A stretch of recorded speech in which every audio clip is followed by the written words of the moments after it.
Good evening and happy Friday Night Fate. I'm glad that you're all here, and I hope that we will be able to entertain you for the evening.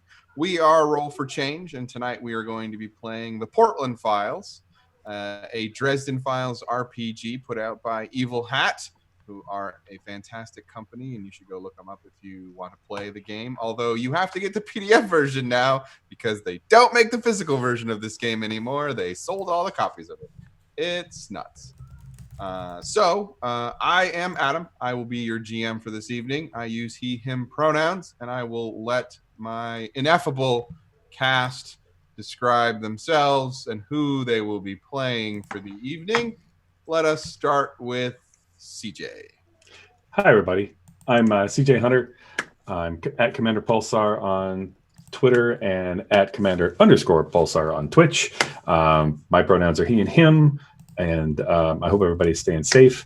And they actually have a copy of all three of the Dresden books at my local friendly neighborhood game store. So if anybody really wants a hard copy, hit me up on Twitter, I guess. We'll figure something out.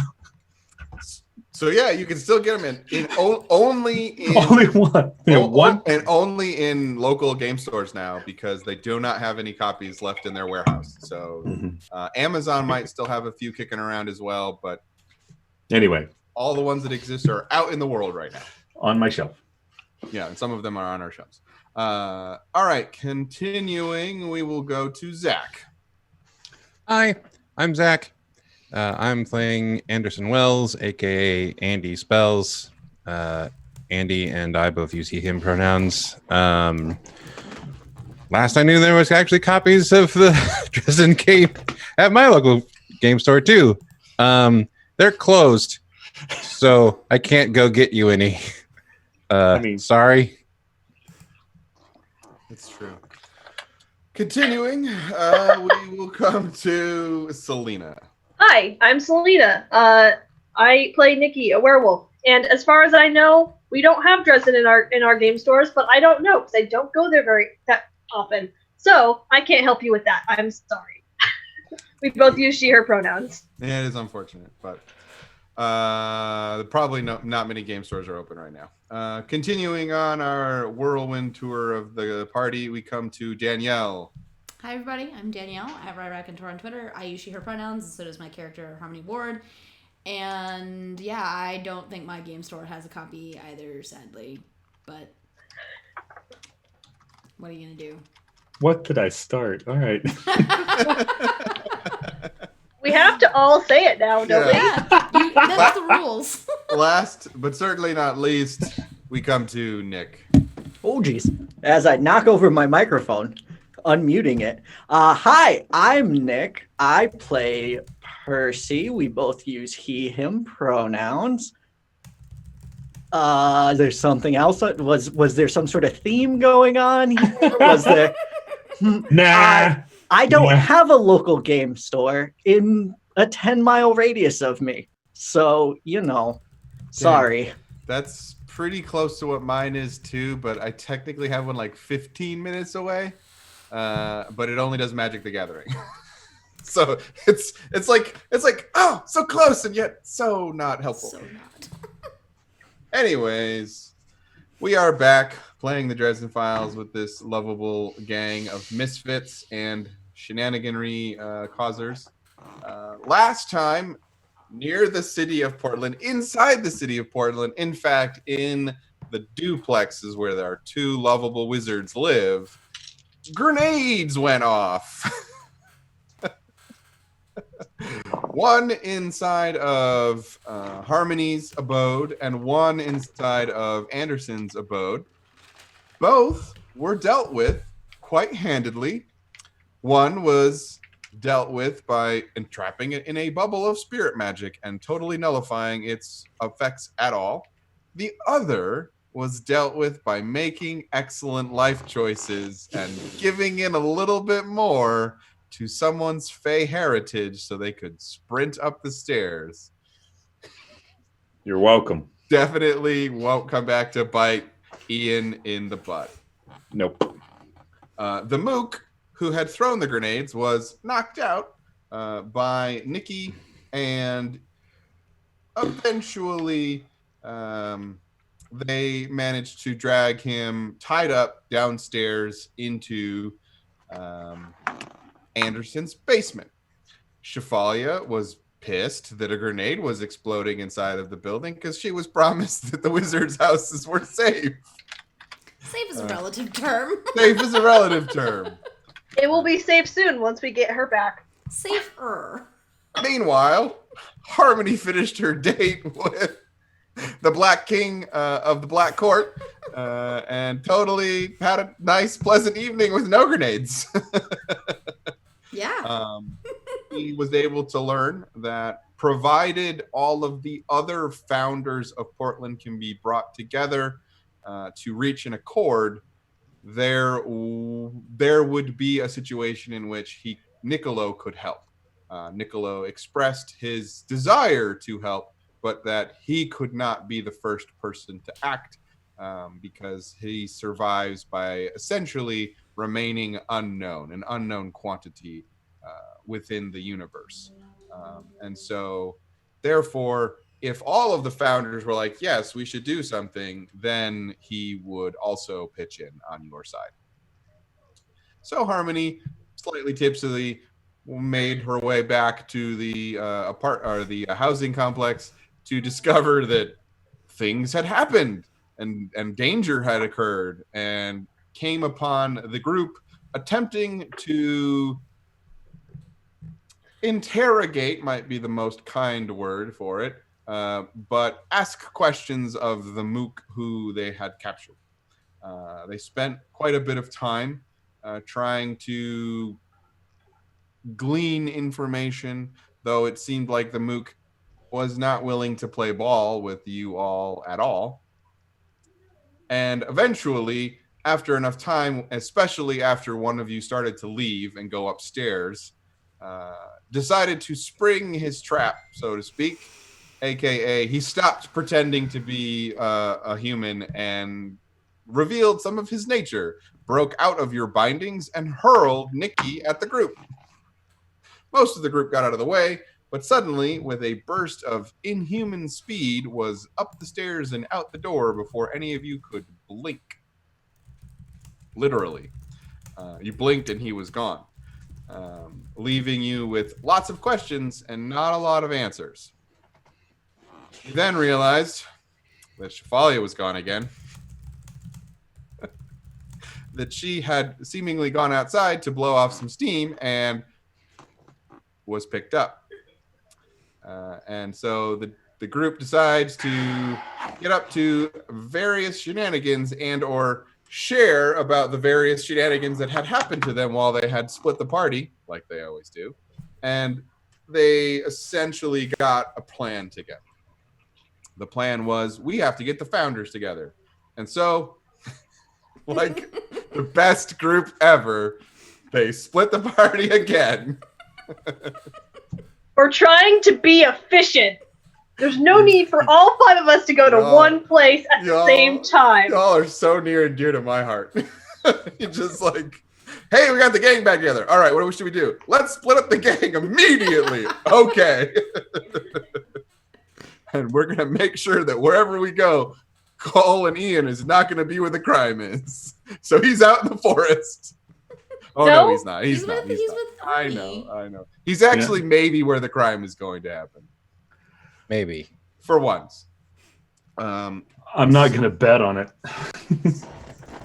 The party dissolved into various groups. Andy went and, as warden, acting warden of the North, solicited a meeting with the White Court at a neutral ground and had a talk with Malvora and decided to initiate a soul gaze with the leader of the Malvora family. Toad's fine. Toad's Best great. choice. Toad's great. Making great choices.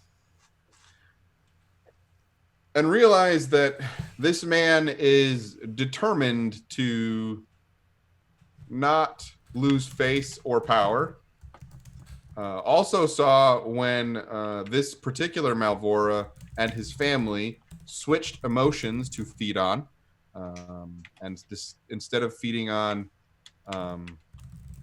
fear, they began to feed on despair, like Ascavis, and made a oath by his power that Andy would help look for Annabelle. Won't regret that, I'm sure. No regrets. You promised to look. You didn't promise to Sure. keep her safe. Yeah. Yeah. She's our big bad. We gotta do something about her. We gotta find her somewhere. Technically. Somehow I Found don't you. think that Lord Malfoy is gonna be thrilled with. Oh, I found her, and now we need to kill her. The unsealing found her, words are shot all her. about the letter, not about the spirit. That is True. true. It is true. However, binding one's power by their soul, by their magic, is slightly different. Yeah. Percy and Nikki went off to talk to Nikki's family and try to find Uncle Garg. And That meanwhile, went super well. while that was happening, Harmony and Ian went to talk to Al. First of all, Ian had never met Al before, so that was fun. And so they got to talk to Al. And with Al's intervention, Ian got to talk about something that he's not been able to talk about out loud ever before, in front of Harmony. So that was fun. And Harmony talked about something that maybe she's never talked about out loud. No, it's not true. She's talked about it out loud once to Niccolo. Yeah, to Niccolo, not to any of the party. She Correct. did not tell any of the party that she accidentally ate someone's soul. Nope. That was definitely not a conversation that you had with anyone in the party until That's that correct. moment. Yes. That certainly isn't having a conversation with anyone who wears a warden's cloak about it. And they also, at Al's, were able to learn about the Winter Hill Gang was being controlled and funded or bankrolled by Annabelle. That Annabelle was responsible for bringing the Winter Hill Gang up to Portland to do something. Al was not able to tell you more than that, but that is the information that Al had. So where we will begin tonight is in the forest with Nikki and Percy. And Nikki, you are definitely coming to the realization that you have never had to wait this long for Uncle Garg. So something is wrong. He's usually here in less than an hour, and it's almost been a whole day and he hasn't shown. And so something is wrong. Shit. Okay. Do I know how to contact any other goblins, or is he my only goblin contact?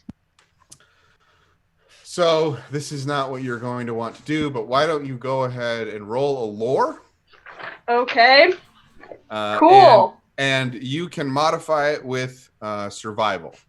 So that means you get to add a +1 because of your survival score. Okay. Yeah, my survival is just a +1, and I have 0 lore. So here we go.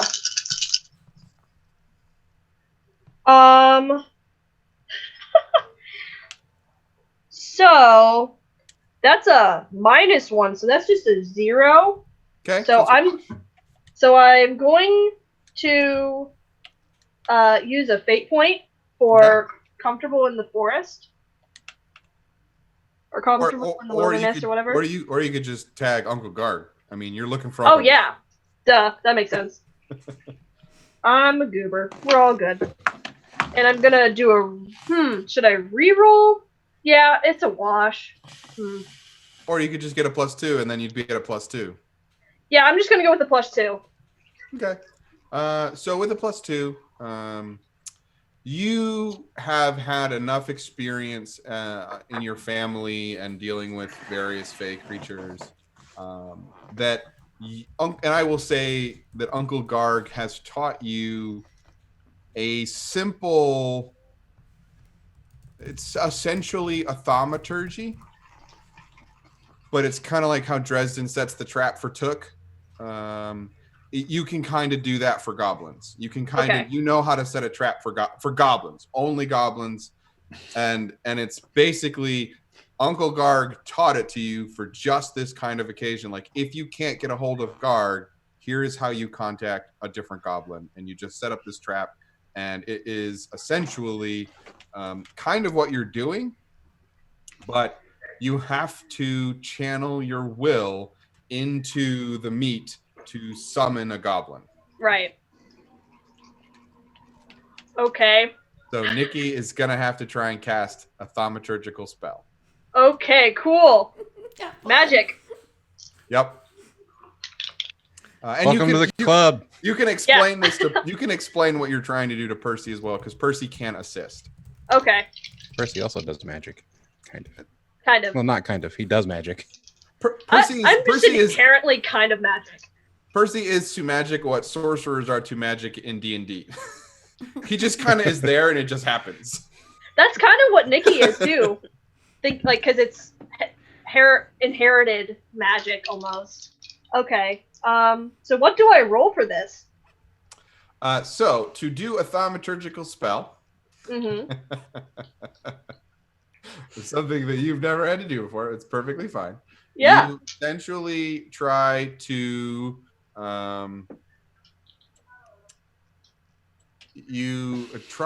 summon up conviction. Okay. I got a +1 in conviction, so that's Okay. a thing. So you can summon one power of conviction, and then you have to roll discipline to control that power, and you have to essentially beat the complexity of the spell. Now, because this is not a what's the word I'm looking for? This is not like a, oh no, if I don't do this, like the world's gonna end. This is not a high stress situation.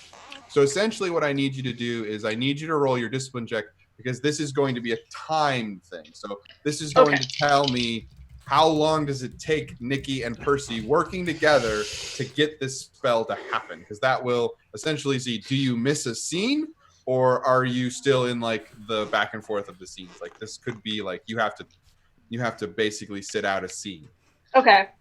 So Nikki has zero discipline in her human form. So we'll just roll with a +0 and see how I do. Do I get a +1 with Percy? Percy can help you and give you a +1.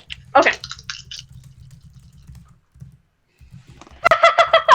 Okay. I'm gonna use another fate point because that was a -2.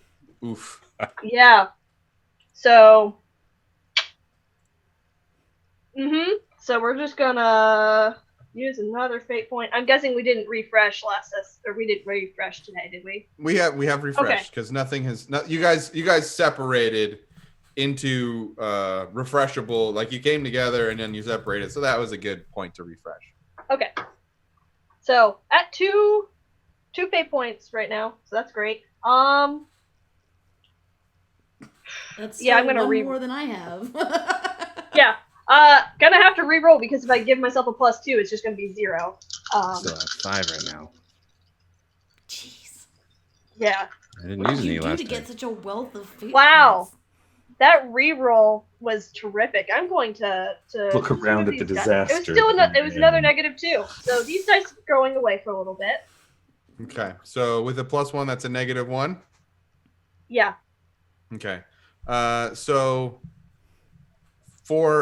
so that's at least one time increment up. So you can make another. So with thaumaturgy, it's basically you just keep doing it until it works. Right. And so this is essentially time increments up. So every time you fail, which this is a failure, you increase a time increment. So you can try again and see what happens. And then if you want to tap fate points, you totally can tap fate points. And Percy, if you think of anything, if you want to create advantages that she can use, because this is kind of like a little bitty challenge, like mini challenge that you are currently trying to overcome. I think Percy's thing is thaumaturgy, though. No, it's usually ghosts. Neither of our things are thaumaturgy. It's just like we said, we're kind of just sorcerers who have like this one thing we can do. Do goblins live in the Never Never? They do. They Would can cross being in over. the Never Never be better for this thaumaturgy? Oh, please do magic in Never Never. That'll go great. You think maybe? Oh no. Do I think maybe? Like, You can roll your survival check yeah, because of your thing. We're Let's not do wizards. that. We're trying to do magic, and we're not wizards, guys. Is this how Ian feels when crime is happening?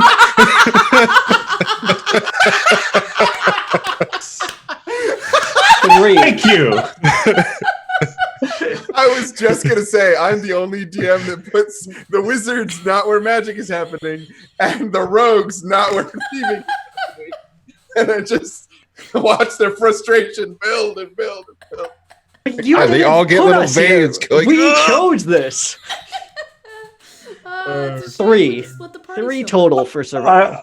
I need an aspect so that I can get fate points off of this kind of thing. That's all I ask. So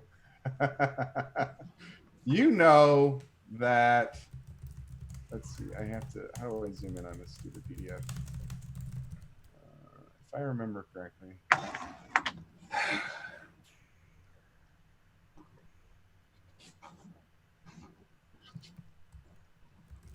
Ah.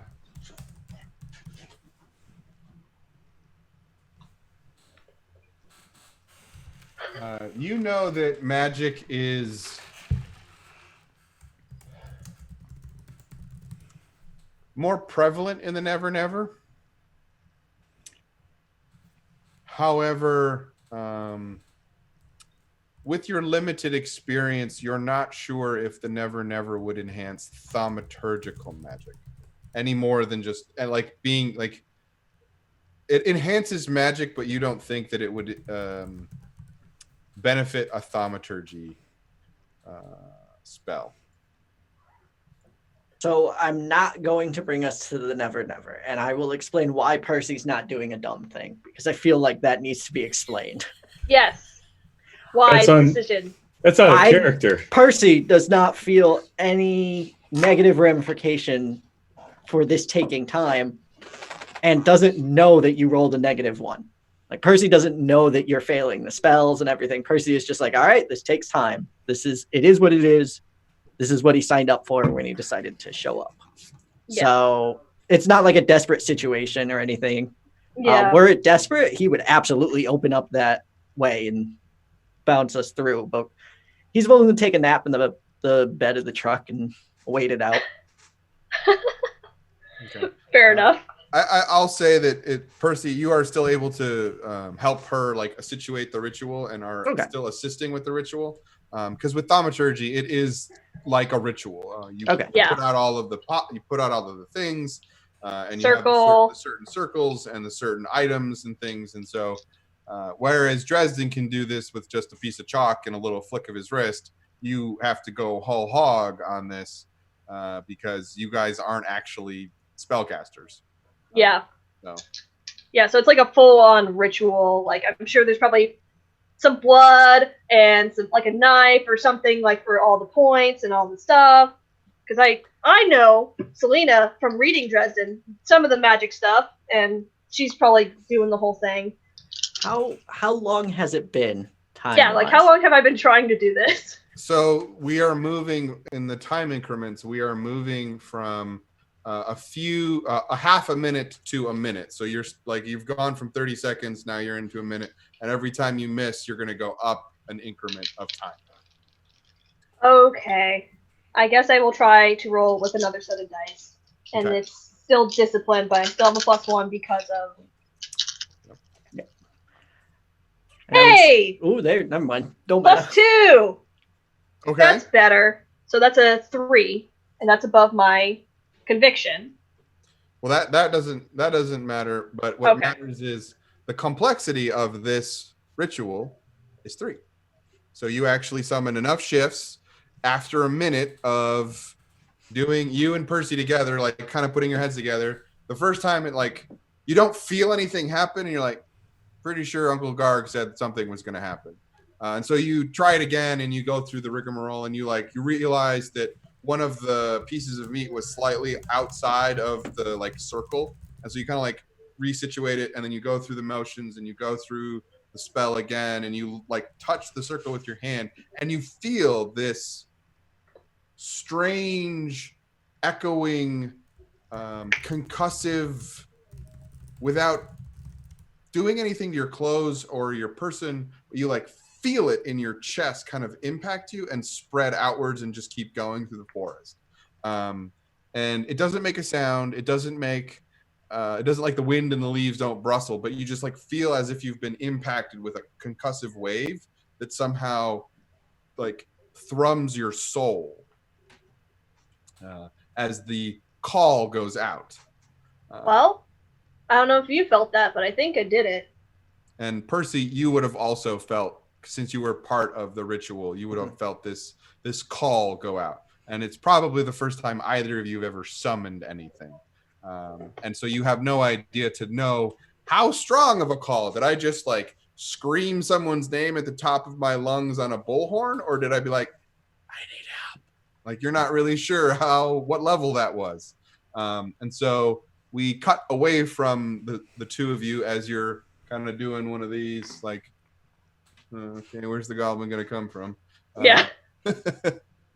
And we come to the outside of a quaint little seaside shack known as Al's, where Harmony and Ian have just left the Spirit Wizard's abode.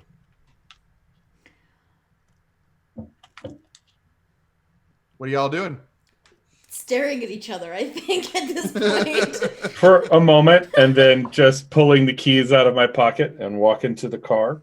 Yep, Harmony follows. There's an very awkward long silence, I think, while the two of them get in the car. And then Harmony gets in the passenger side and then says, "Outsiders?" I literally cannot talk about it. I already know now. That doesn't break the spell, the geas, the restriction. I mean, Actually, when you try to say the gesh, it doesn't break like you can't even say what is stopping you from saying. Yeah, exactly. I was like, Interesting. see? I'm guessing that's from one of the queens. Higher. Oh. It's a big rule. So, on a scale of 1 to 10, how much danger am I in now that I know? Know what? I mean,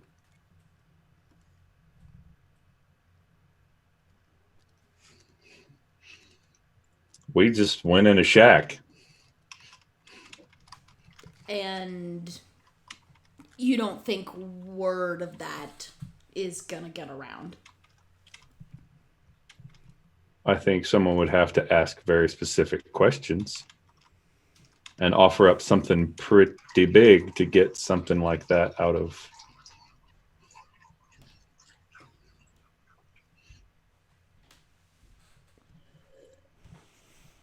I mean, it's also less immediate than eating someone. That is not what I said. No, it's not.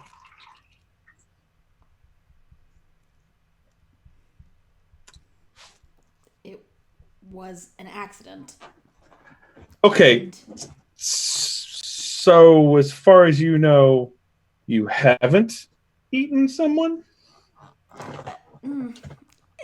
eaten is a strong word. Do you have this guy in a box somewhere? His soul or his body? Pick! Well, Both? I don't know where his body is, but his soul is... Harmony gestures vaguely at herself. Oh! So you're in a Steve Martin movie. Awesome. I didn't. What? It was I didn't intend for it to happen. I was in the interests of protecting Shafalia and Andy and myself. It was self-defense. Surely you could appreciate that. I certainly understand doing bad things in the heat of the moment in order to survive. You're going to get no argument from me on that.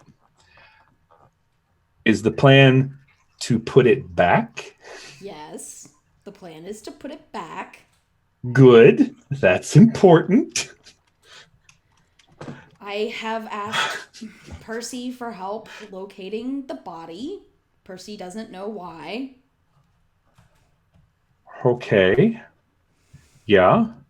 And you are the only person who knows the why. So I would really appreciate it if you did not mention it. Look, I'm gonna fix it. to be honest, if you had come to me and just said, "Hey Ian, I need to steal a particular body," that's fine. I don't need to know. Just, let's find out where they got it and we'll go get it. That's the plan. I'm assuming the body was in a coma. I'm assuming it's in a hospital somewhere. But I'm gonna have another problem on my hands, which is the fact that the soul in question is a warlock.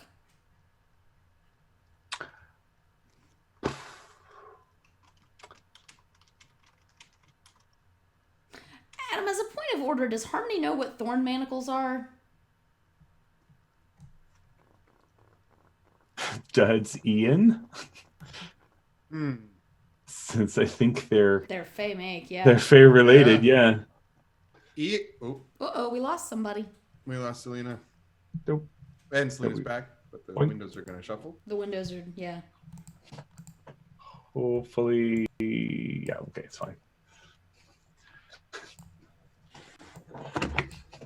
So, yeah, Ian, why don't you roll me a lore roll to see if that sparks anything like, oh, we have to deal with a magic user, because I don't think Harmony would know.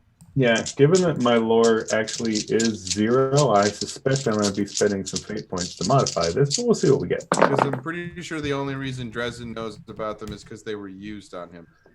Yeah, that is a -2 on the roll.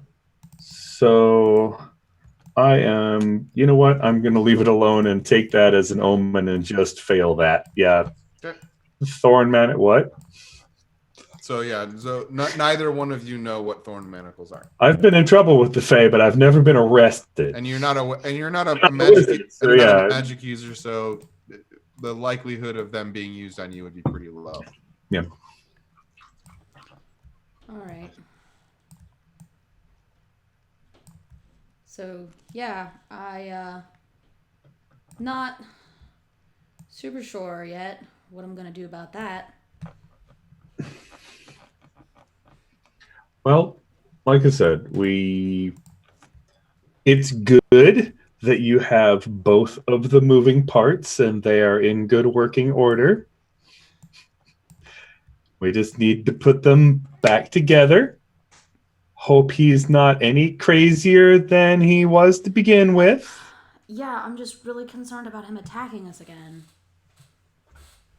Well, 3 feet of rebar upside the head will generally work on a lot of things.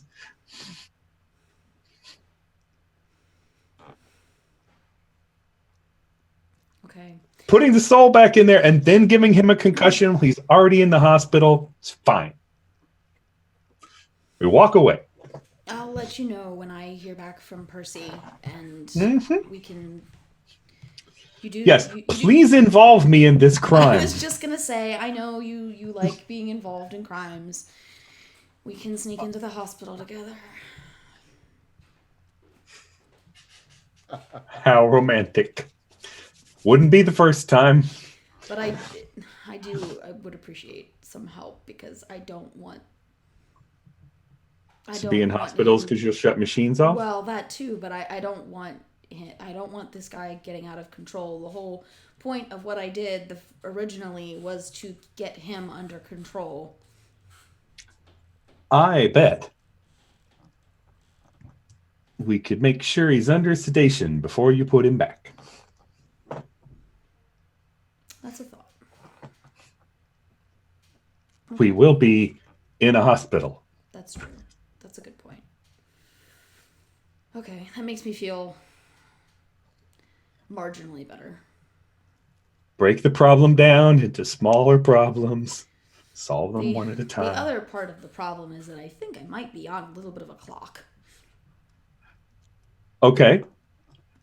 And I'm going to say that the third part of the problem is that you didn't mean to and wound up nabbing a guy's soul. Maybe we should play with that a little less. Or you could play with it more to get more control. Yeah, that's not what Harmony's thinking. And their souls. Yeah. You no. hush, devils on the shoulders. You hush. Yeah, no, Harmony says, or maybe I need to learn more about it so that next time this doesn't happen. Oh, sure. Okay. Valid point. Just please experiment on other people. Oh, I mean, I did. Yeah, yeah. You've seen True Lies, right? No. You're nowhere near as old as Andy. Come She's on. too young to see that. Arnold Schwarzenegger. All right, fine. It just the line in the film. It killed a lot of people, but they were all bad. That's Well, I'm not supposed to kill any But you- people, which is technically, I didn't kill anybody. So there's that at least. well, we're all supposed to not kill any people. That doesn't mean it doesn't happen. Well, but I can't kill people with, well, I can. But if I kill someone with magic, that is not going to go well for me. I am the king of things not going well involving supernatural powers. Well, Page, Jack, yeah, Page, and then you start getting into 10, 9, 8. Maybe I'm about the 9 of getting in trouble with Superman. I don't know. I don't want to put myself in a situation where Andy has to get involved.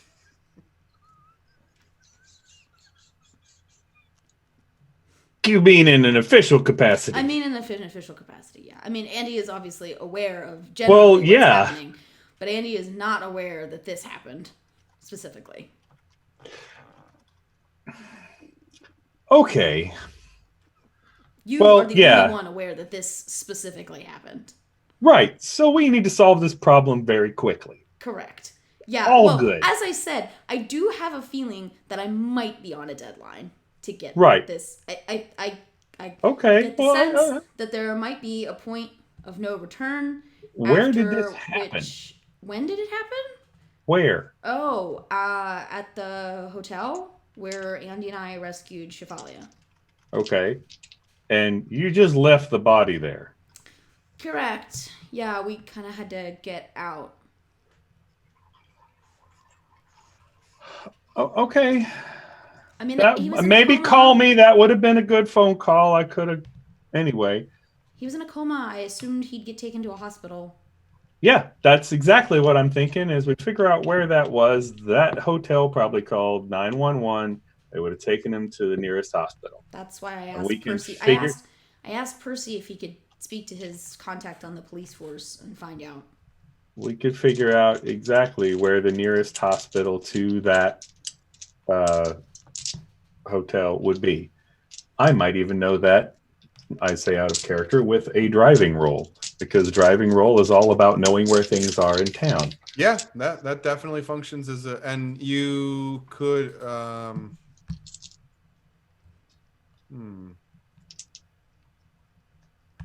I might have to invoke some aspects if this role sucks, but well, I'm trying to think. So, like,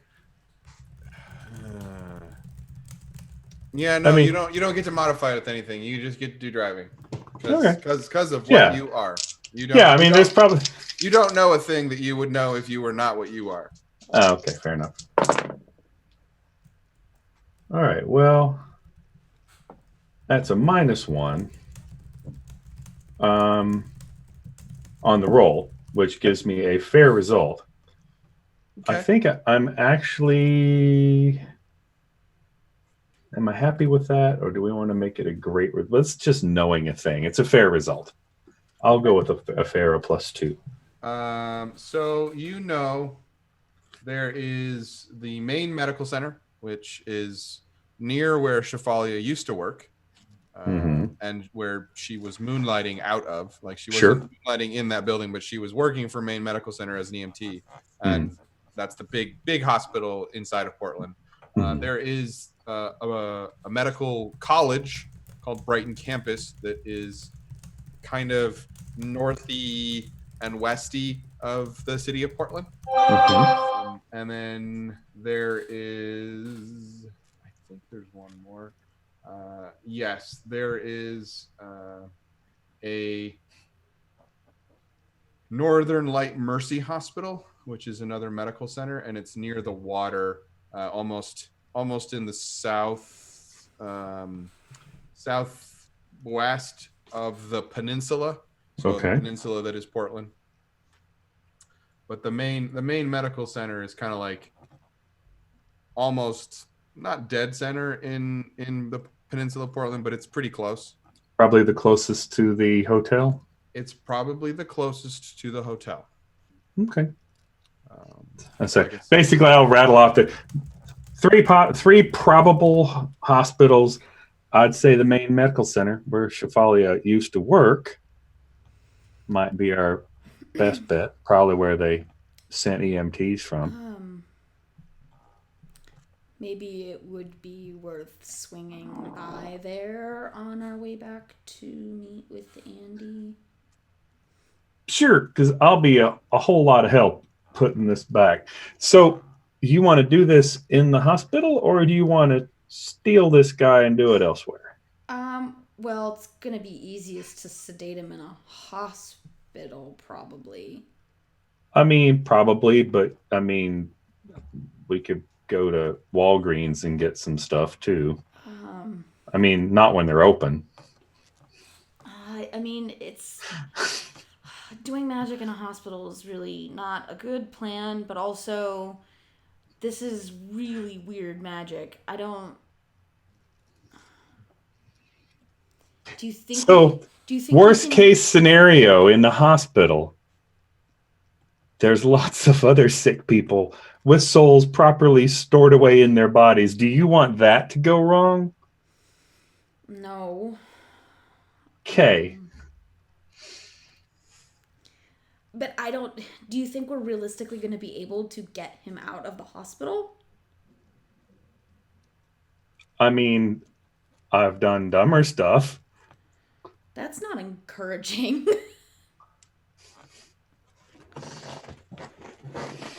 Oh, well, let's just stop at the hospital and at least see if he's there. There's no beer involved yet, so, my confidence is less high than normal. Let's just see if he's there to start, and then we'll go from there. Sure. I wonder if John Doe's get a lot of visitors, but okay. Adam, do I have any idea of what his name was? I can't remember if I even asked that question. No. You did not. Okay. Can you ask now? I have no clue. Can I consult the soul within me? You can. Roll me a lore check. Oh dear. I will begin while she's thinking about things. I'll drive towards the hospital. If we need to cut away before the shenanigans begin, that's fine. Well, I rolled a +2 and I have +4 to lore, so that's a 6. Cool. Yeah, that's pretty good. You try to reach into the inner part of yourself, and touch the soul that hopefully still lives inside of you, and you find that it does. It's still there. But as you were worried about, it is fading, and you're having a hard time telling that it's still there. And so there is not enough tangibleness to the soul currently for you to be able to interrogate it anymore. It's just there providing a boost. It's not that it's deteriorated, it's that it's losing cohesion in a manner that doesn't let you interact with it anymore. But if you were still to extract it and put it back, you don't think you have damaged it. Sure, but I definitely am running out of time to be able to put it back. Like it's You becoming are- a part of my soul. It is doing something. Oh dear. Doing something is definitely the words you want to hear your GM say.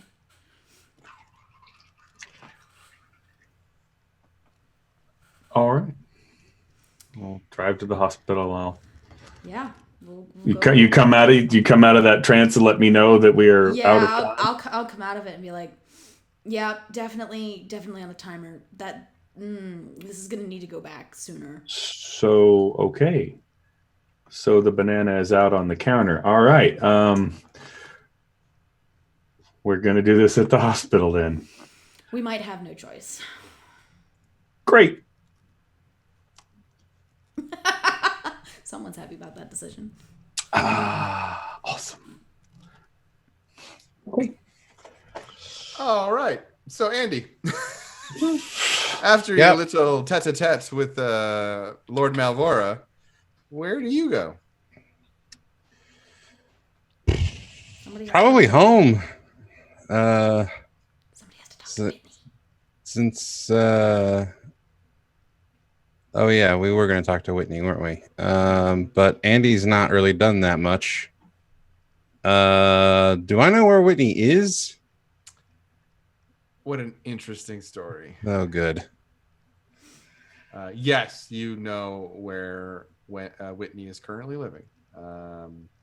Turns out that she has a small little home in the Back Cove area,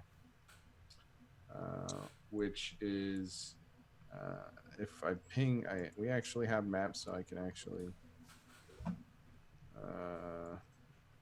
Oh, this map might not. Yeah, it does. So if I draw all of your attention, it's kind of over. Oops, that's the wrong. It's like over here. Oh, okay.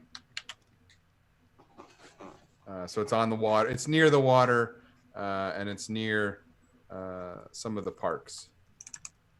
Cool. Alrighty. Well, I suppose I will go there. Okay. I will try first to see if I can find a payphone to call ahead. Because it is a weird quasi reality. Yes, there are payphones that exist because there just are. Cool. I will attempt to use one to call Whitney. Okay. I mean, roll- I'd be willing to bet Andy would know where every single payphone in town yeah, is. no, that's That's kind of probably what I true. figured. Roll me a discipline roll real fast. Oh boy. Oof. Okay. That is a total of 1. Okay, that's not. There's a little bit of like on the phone. Like it kind of sounds like maybe one of you or both of you are talking from underwater, but you can still kind of make it out. That's And for Andy, it's pretty good. yeah, that's par for the course talking on a phone. Yeah. You're just happy that it didn't stop working. Right. He doesn't know what it's supposed to sound like. Yeah, exactly. Yeah. Yeah, exactly. He doesn't know that it could be crystal clear quality. He's like, it always sounds like this, right? Never heard. I don't understand how people have spent hours on the phone with somebody else. Can't listen to it. So I'll just ask if it's okay if I stop by, that I had something important to talk to her about. When you call her, you get. She picks up, and she is like, "Oh, sure. I was headed out, but I can delay my plans. It's all right." Okay, I will try to make this quick. Sure. That sounds great. Thank you. Then I'll hail a cab or whatever I do to get around. So you begin your journey over towards the back cove. So you have to actually kind of like leave the city of Portland and kind of go out into the suburbs. And by that I mean it's very very close. It's not very far away. It's not like the real Right. suburbs. And Portland Yeah. is not a giant city, so it's all kind of the same. Right. So while Harmony and Ian are headed towards the hospital, and Andy is headed towards the Phoenix's house, Further splitting. Percy and Nikki, Mhm. you don't hear anything, and then all of a sudden there is a goblin in the middle of your circle eating the meat, and the circle like snaps around him just like it would Took, and the goblin head like pops up like, what are you doing? You've tracked me. We're sorry that we had to do this, but my current contact is not available, and we are trying to get word to the Earl King. He was like like on the like circle edge, like banging on it, trying to get out. And then you say the Earl King, and he like, oh, you Uncle Guard's pet. Sure. Why not contact Guard? Garg is the goblin who I'm saying isn't available. Do you know where he might be? No, Guard not come home. And this is why you are here. That makes sense.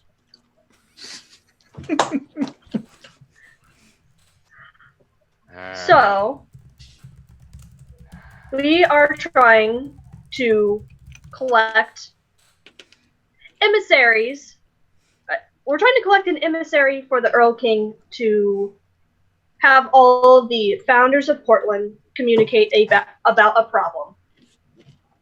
So you say that whole sentence at him. He blinks a couple times, like, huh?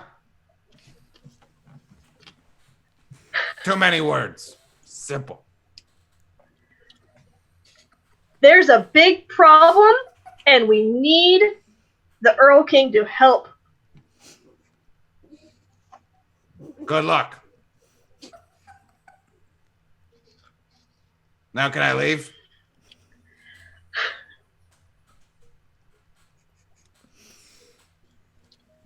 Reason I Oh, called you here is for Garg or someone close to the Earl King. that's not me. I will let you go if you bring someone back that can do what I'm asking. Okay. Quick question, out of character. Yep. Yeah. This is a Nick doesn't know Dresden lore question. Yeah, go for it. Goblins. Uh-huh. Wild. Yes. They're wild fae, yeah. Summer would have no real way of knowing what's going on there. Summer Fae, like the courts, would know a little bit about the courts, but Summer wouldn't really be able to influence the Wild Fae unless the Wild Fae chose to align themselves with their court for a brief period of time. Got it. So Yeah. the way the Wild Fae, they are literally a wild card, and they can go either way when the two courts go to war. Yeah. And so they pick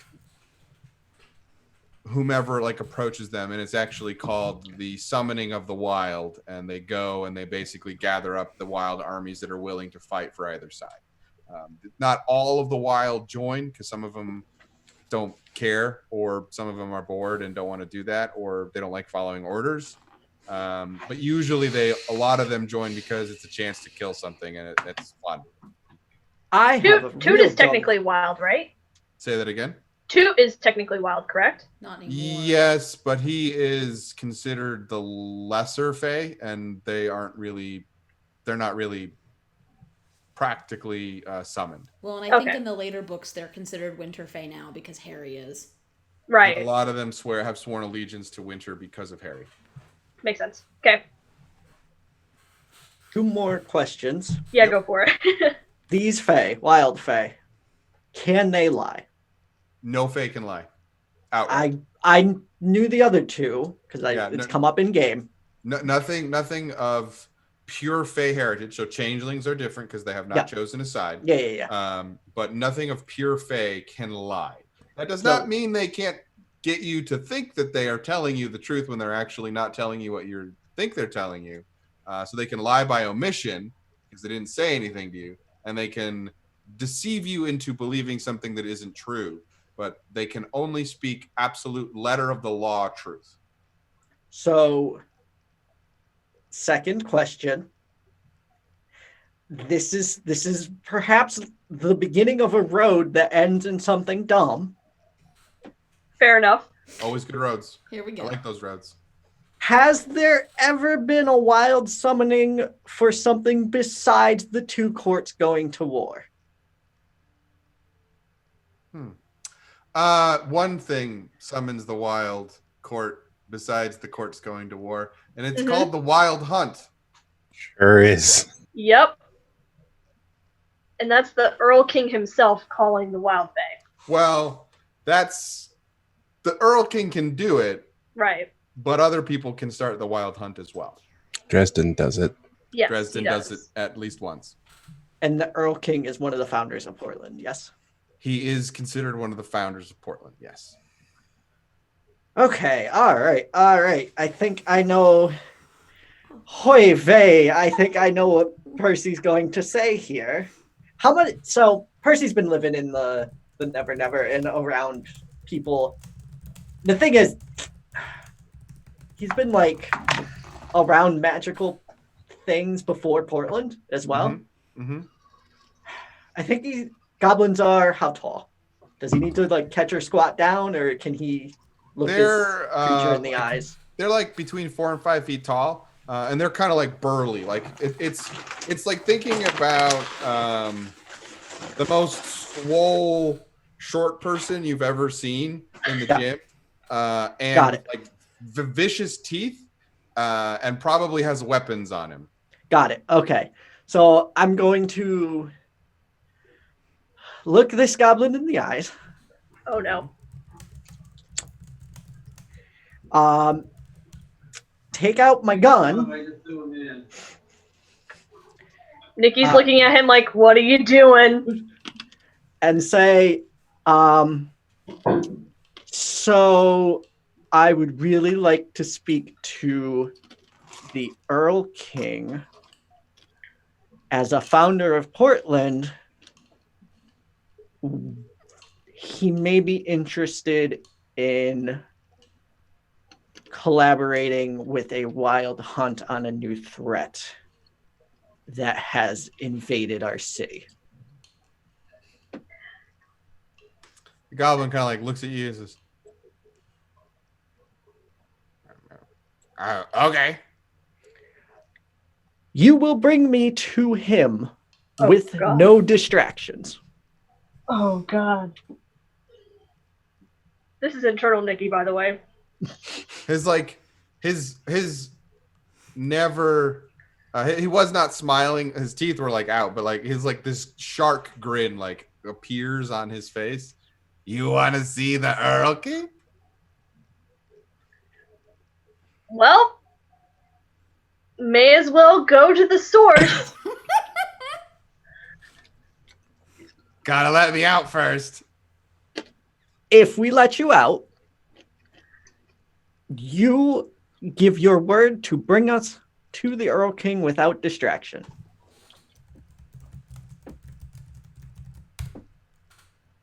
And, like, you see him twitch for a second.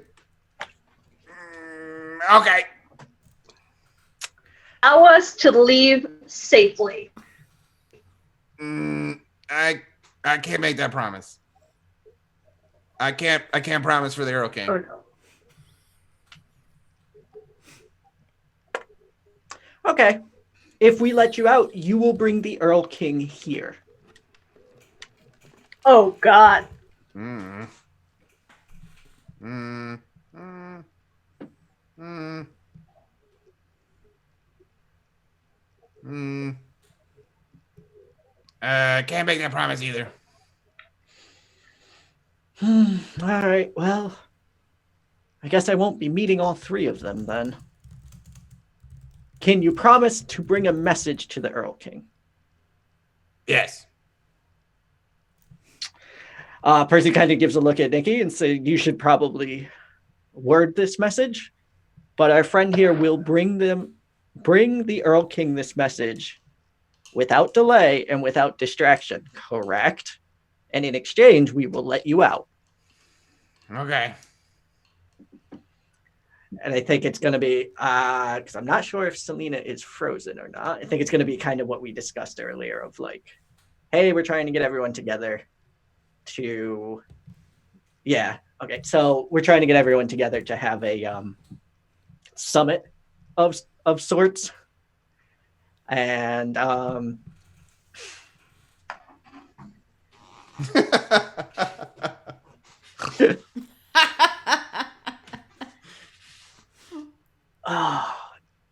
You're back. It's because everyone and their uncle is on Zoom these days. That's why. yeah. It's great. We're having a good time. I missed that whole conversation. Uh-oh. We're great. Oh no, we got robot Selena. I can see you guys. Okay. That's good. What I had basically said was that, We're good. yeah. No. Yeah, we're oscillating between yes and no, unfortunately.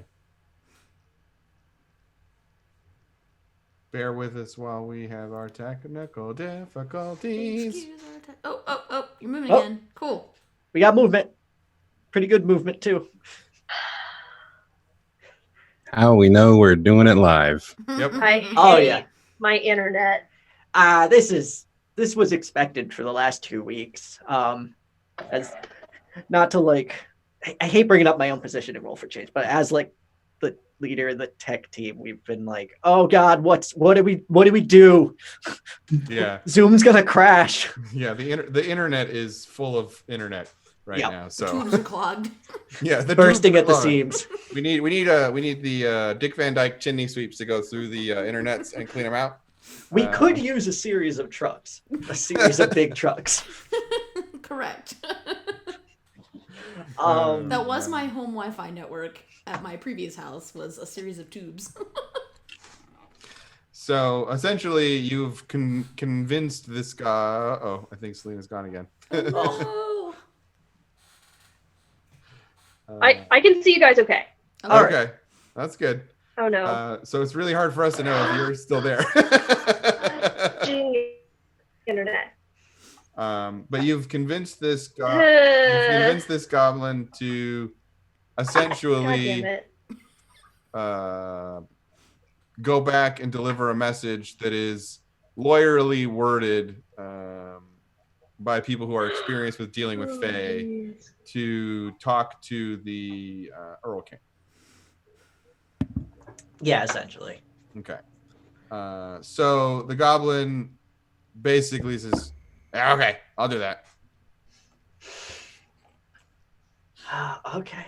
So do you all kick it looks like Nikki's gone for good now. Oh no. Oh no. See if we get her back. It's so sad. This You is can do it, ridiculous. internet. You can do it, internet. You can do it. Maybe try not being in Fantasy Grounds. Try and give your computer a Oh my break. God. My poor Wi-Fi is just having a thing. Yeah, it happens. It's just having a seat. easier right now. It's great. Sorry.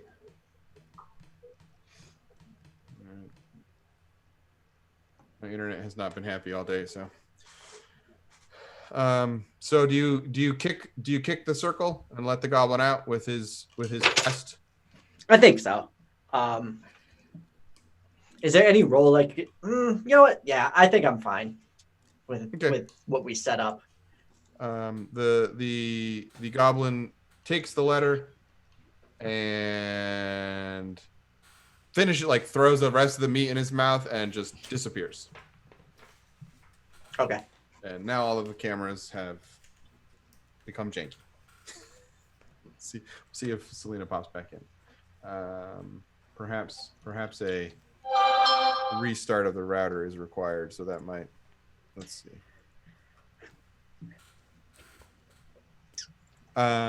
So we will cut away from that to give hopefully Selena a chance to see if she can find a workaround. Otherwise, things will be great. It'll work. You know what? Why don't we go on break? It's kind of in an in-betweeny spot right now. It's a little bit early, but hopefully that'll give us a chance for Selena to sort her internet connectivity issues.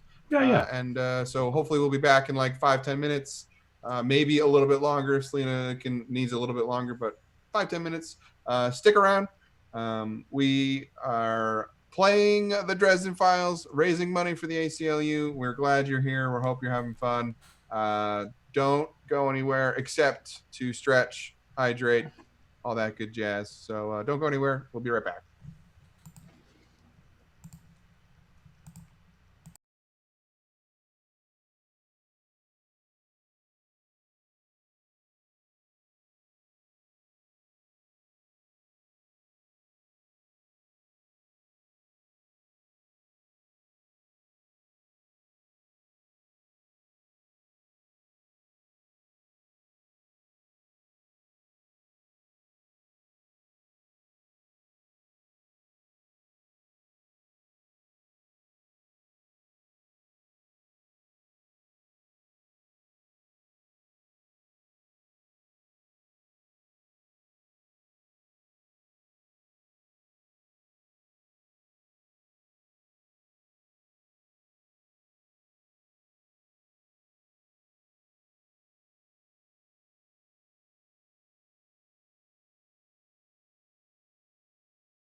We're back, and we've got everybody. Fingers So, crossed. Hey. hopefully, everyone will stay here. So, where we left off, the gang was split the party. Remarkably, not a surprising turn of events, and we were cutting away from Percy and Nikki as they had just finished delivering the letter to the goblin who vanished in a blink of an eye, coming back to Andy as his cab is slowly pulling up to a nice two-level house in the Back Cove area of Portland. I'll pay the cabbie the fare and then get out, walk up, knock on the door. So you're a wizard. Mm-hmm. What are you compelling?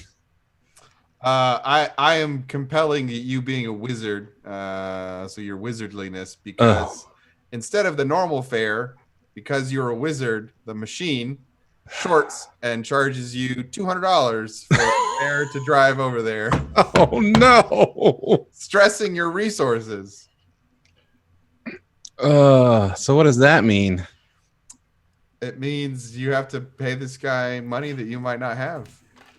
Yeah, I have resources of 1, so Now you could give me a fate point to stop this from happening, because that's what this is doing. This is you can deny a compel, or or you could take it, and you're gonna have a little bit of issues with money.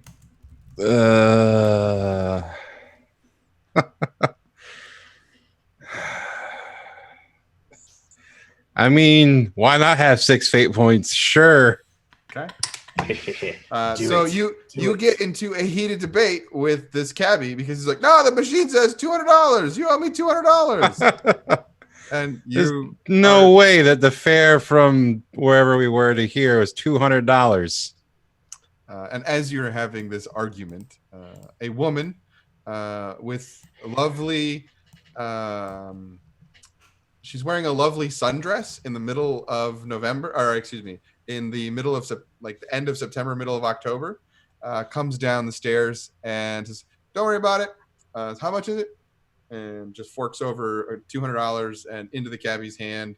And the cabbie's like, "Thanks," and just drives off as fast as possible. And you're like,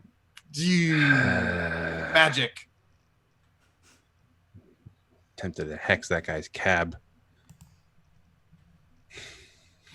So evil. I mean, I wouldn't do it. Just had the thought. But maybe. Maybe. So there you are, standing with Whitney, who appears to be a lot more clothed than the last time you saw her. Right. Like you've seen her since, but definitely not just naked coming out of a burning building that she actually caused. Right. And she seems to be doing well. She seems to be kind of like dressed in a go out manner, like she was going to go somewhere. Mm-hmm.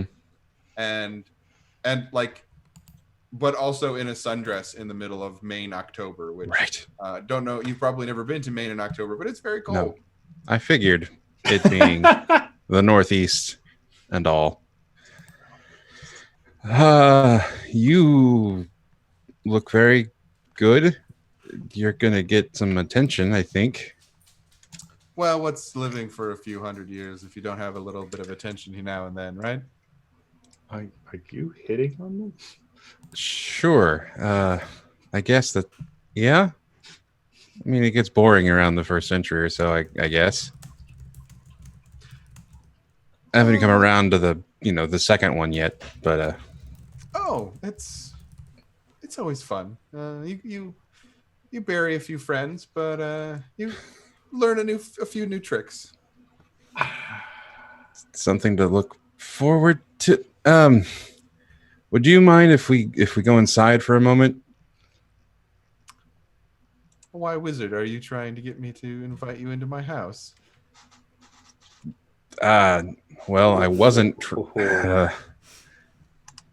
I just thought that this conversation might be better had privately. I'm sure I'm nothing for you to worry about, even if I am inside your home. I think I will not invite you in, but you are not unwelcome. And she kind of like walks up the stairs and into her house. Andy's like, what does that mean? I mean, we did break into her last house. It means she's not inviting you in, but she's not Yeah. telling you to stay out of her house. To leave, right? Yeah. So if he goes in, it'll be without the bulk of his power. Correct. Yeah. Does she go? But she goes back in. She goes back into the home. I mean, he'll go in too. So one of the things you notice is you've probably through the course of your life gone through a threshold without being invited. Yeah. And it super sucks. Yep. It doesn't quite hurt, but it does feel like the wind is kind of knocked out of you as you leave your power at the door.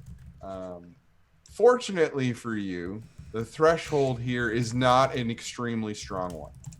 As a single person who doesn't necessarily maybe live in this house full time, the threshold that you walked through is still a threshold.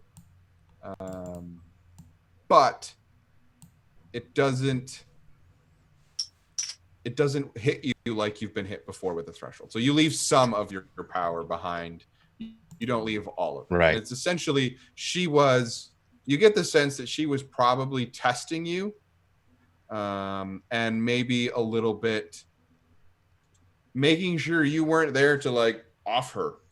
Like Sure. She did technically blow up a building. It wasn't her fault. Like she didn't mean to. She was trying to get out and she was being held captive as she told you, but the wardens are at war, wizards are at war, so you can kind of suss all those details out. Like you're a man of no red tape, and so you know Right. you know when someone is using red tape against you. Yeah. And that's what kind of was what just happened. Gotcha. Okay. So she after you step through her threshold, she motions to a seat in her house. It's a nice normal house. It's got a modern layout. It has nice, not expensive looking, but like really nice furniture that seems to be moderately lived in. It's no Dresden, beat up, hand me down second edition, whatever. But there's definitely some nice amenities. There is a flat screen TV on the wall. And this might be the first time you've been in this close to a flat screen TV. Right. When I wasn't flinging people around a hotel room, at least. Yeah, exactly. Well, yeah, some hotels have flat screens. That hotel did not. Oh, okay. Not that nice of a hotel. It's not that nice. That's fair. Was it bolted to the table? They It was were definitely bolted to the table. They weren't holding Chevalier like a Holiday Inn Express or something. They were not. Okay. And she says, "Would you care for something to drink, or should we just have this conversation, whatever that might be?" Sure. Something to drink would be lovely. Thank you. What is your poison? What would Andy drink? Something pretentious, probably. Hemingway was a whiskey man. I was gonna say whiskey, but whiskey if you have it. But You have a particular type that you prefer? Scotch, rye, bourbon. bourbon. Very well. Just a moment. And she wanders over to a little like it looked like a bookshelf at first, like from first glance from where you were, but she opens these crystal doors and it's actually a liquor cabinet. That's cool. Of various tiers. And she kind of runs her fingers along some of the bottles and says, this, I think you'd like this. And she pulls out a brown bottle with no label around it, uncorks it and pours it and pulls out. Bless you. Sorry. pulls out a little tray / drawer from beneath that you can hear the little ting-ling-ling-ling of glasses that come as she pulls it out. And she selects a glass and pours a healthy couple of fingers of liquor into the glass, corks it back, and sets the unlabeled bottle back into the liquor cabinet, closing it and coming over with the drink to hand to you. And says, I think you might like this. I picked it up when I was gallivanting around the south. Oh, well, thank you. Take a swig. It's delicious. It burns, but it's got a rich burn. It's not like that, like it's like that nice burn that goes right down, and it warms you instantly, which is a little ironic, being in a phoenix's abode to be warmed by the drink she's given you. Right. And it has a really great mouthfeel, and it doesn't have a bitter aftertaste at all. It really is very well finished. And she says, yeah, it was, I believe, made by one of the prohibitioners. It was a nice vintage. Certainly, certainly tastes it. I haven't had something like this in a long time. This quality, at least. It's hard to come by now. And she sits. Yes. There being a glass of wine at the table that was in the middle of being consumed, and she says, "So, Warden, Yes. what can I do for you?" Well, many things, I suspect, though I am here because my friends and I are trying to get together a summit, I suppose you'd call it, of the various founders of Portland. And we are hoping that you would attend in that capacity. Interesting. So who's going to be the first? The first. Yes, the first. The one that will speak for Portland. Back in the day, that was my job. It's rotated a few times here and there, but I was the one that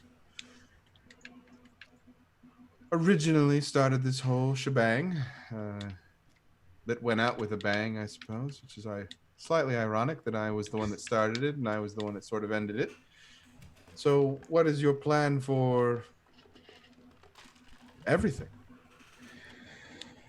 Well, we didn't know that there was a first speaker kind of situation. But we're wanting to have you discuss this a new arrival in Portland, a faction at play that we think means harm to the city and to some of you, if not all of you, though they may not even realize what they're doing. And as far as that's concerned, maybe they do. I don't know.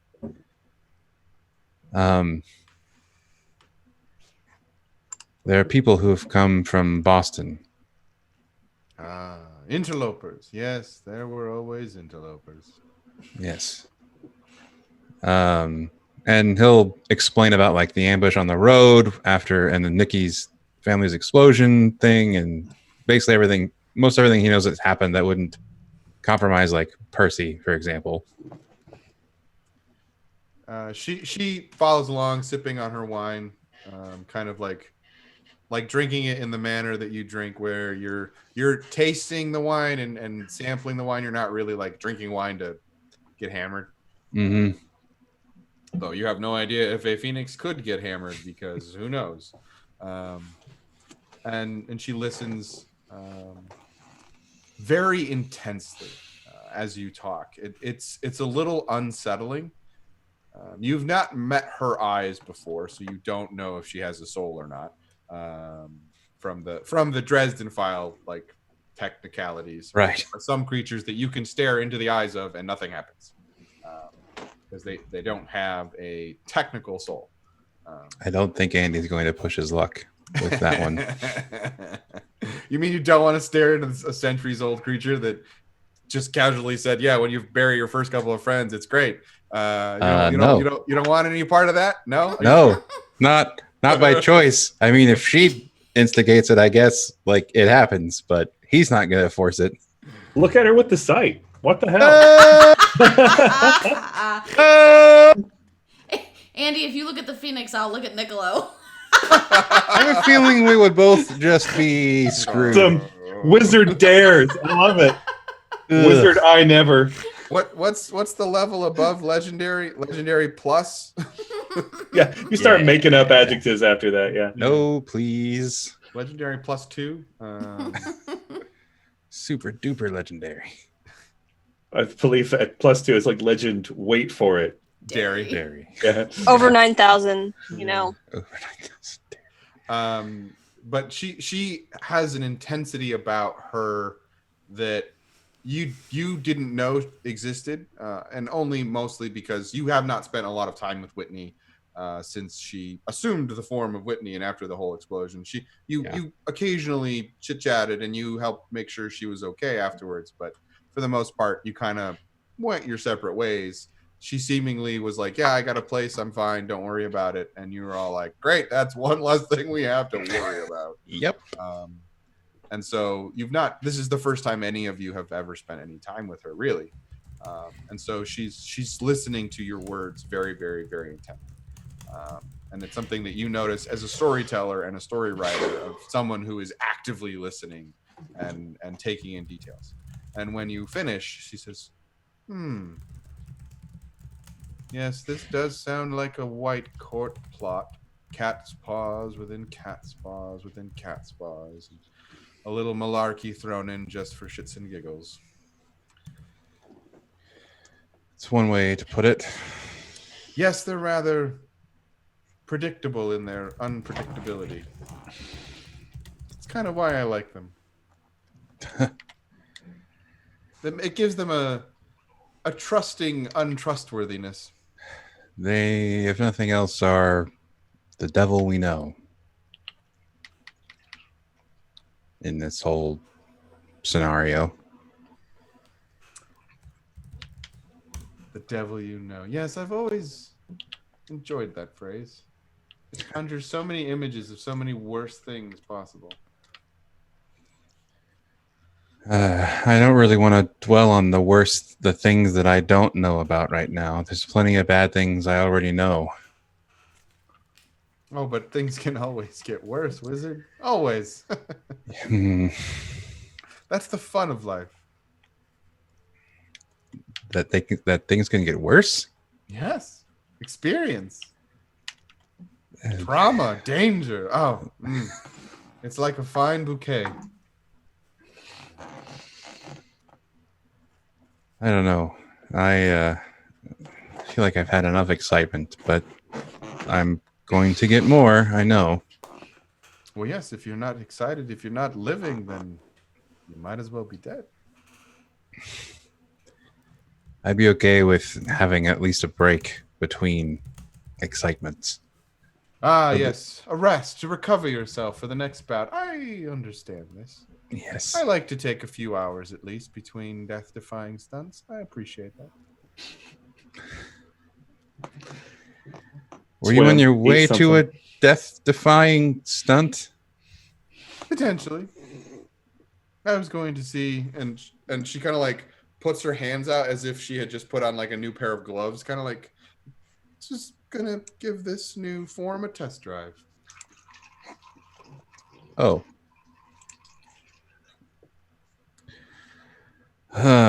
Well, what do you think as far as coming to this meeting?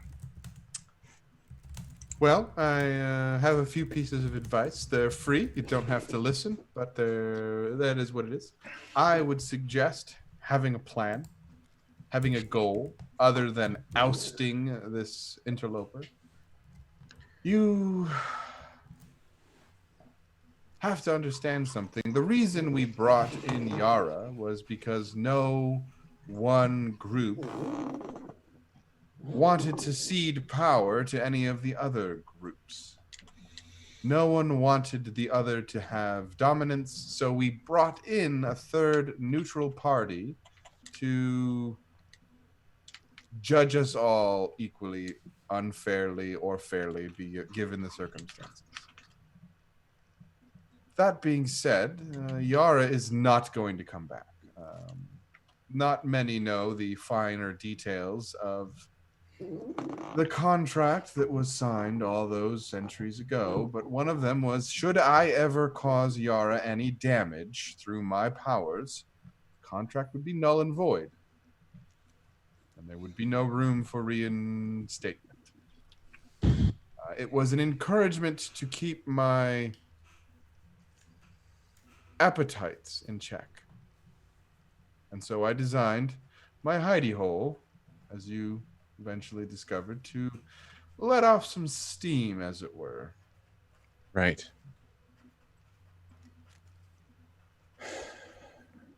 Whomever arranged for me to explode inside of Yara, that was a statement, young wizard.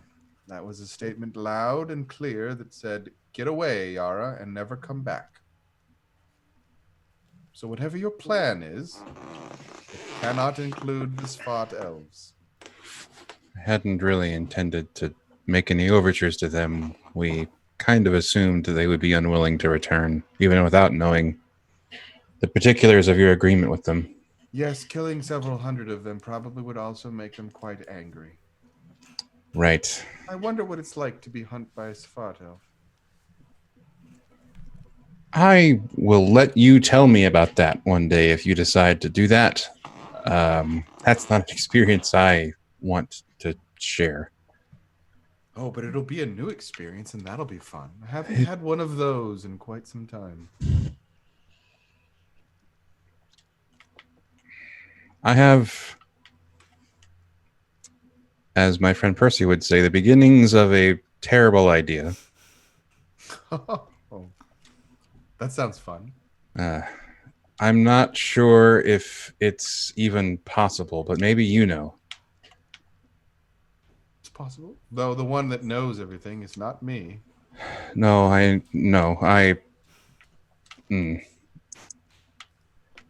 The price that one asks is uncomfortable for me.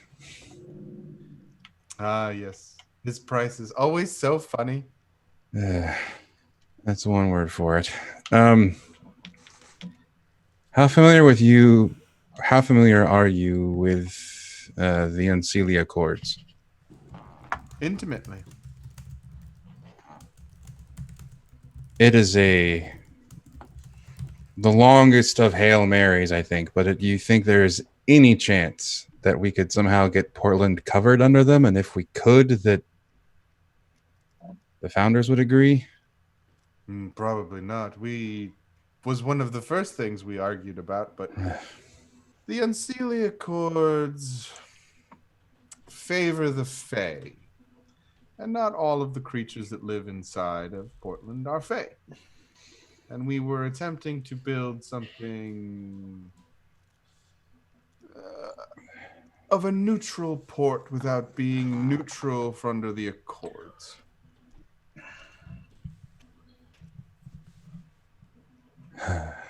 Perhaps that time for that experiment is over. I don't know. I'm not in charge anymore. No, I know. How long were the Svartalfs here?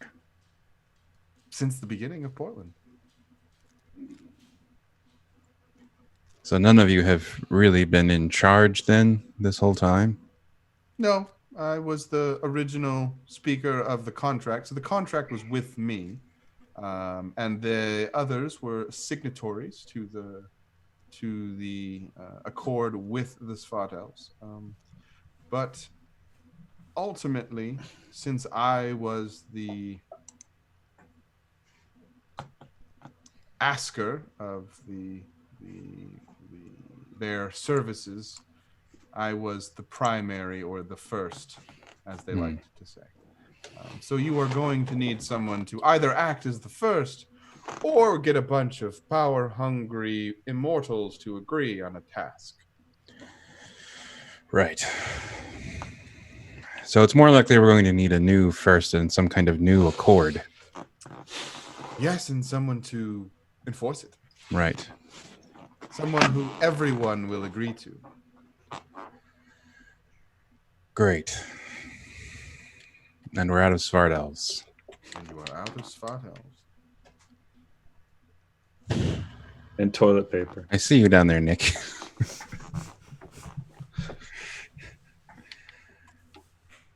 All right. Well,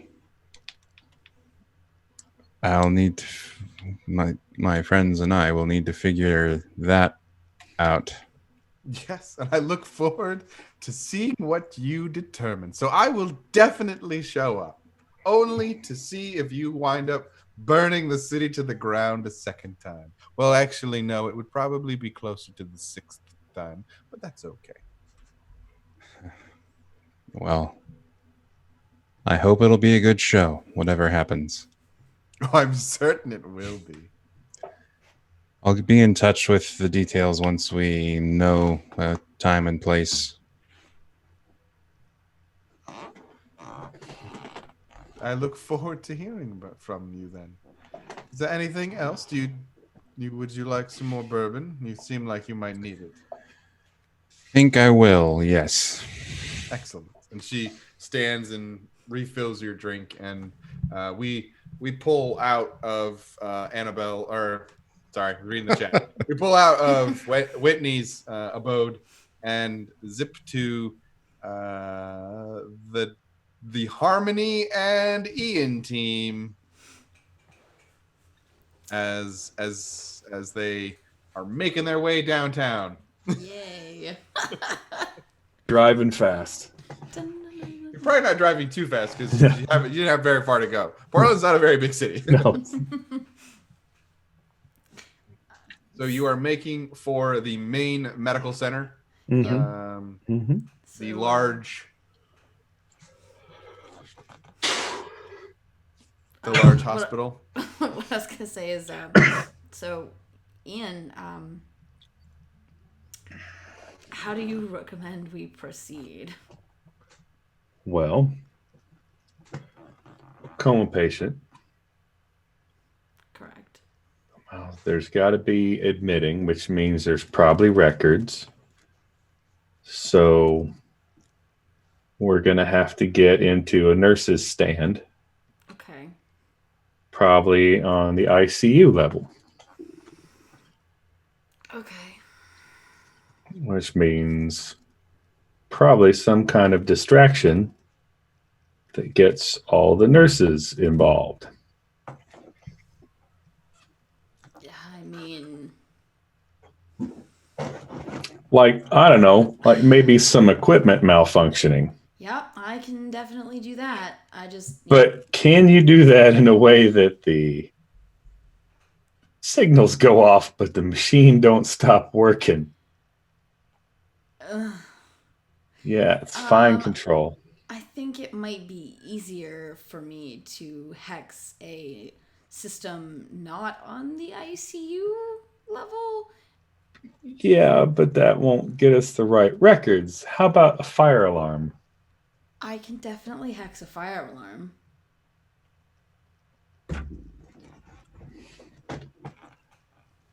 That seems.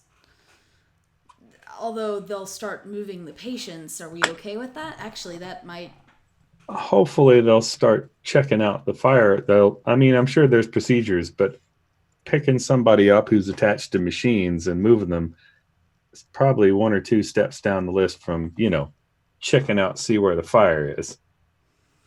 I guess we're gonna find out, aren't we? So we go in the This front is door. this is my hope. We go in the front door. We'll go in probably in the I suspect maybe we go in the waiting room in the emergency. We may have to fill out some paperwork with some fake information, and from there I could probably wander off into a supply closet and get us some uniforms. Okay, and while you do that, I will hex the fire alarm. Well, let's get them first, and then we get up on. Yeah, sure. I mean, we don't have to be Ocean's 11 here. It's not that complicated. Well, I don't know. I'm not the one who does crime normally. Well, fair. I'm telling you. Tricky. You can make it too complicated, and then it's more likely to fail. And I make it a point not to come to hospitals normally. That seems like it's probably a good idea. I do too. If I'm in a hospital, I'm probably hurt or visiting somebody else who is also very hurt. If I'm in a hospital, I'm a hazard. Great. I'm glad we're here then. We say as we pull up. Just let this be a learning experience. Get the body before it gets to the hospital. Yep. Okay. Next time you pull somebody's soul up, maybe don't do that. I told you it was an accident. Okay. One that I'm trying to correct. It's fair. All right, let's. Actually, yeah, if you want to hex, if you hex the fire alarms, I may not even need a disguise. We could always do.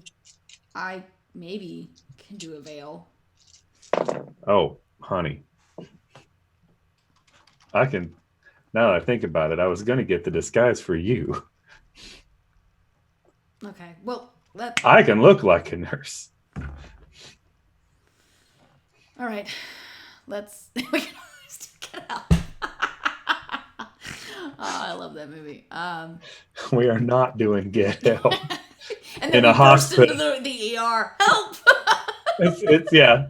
Honestly, it's the best place, but somebody will actually help you. So that's. I know that would be the irony of like trying to do it in a hospital. It's like the actual place where you should do it, but no, it won't work. It won't work. Yeah. Can't do get help. That's just like.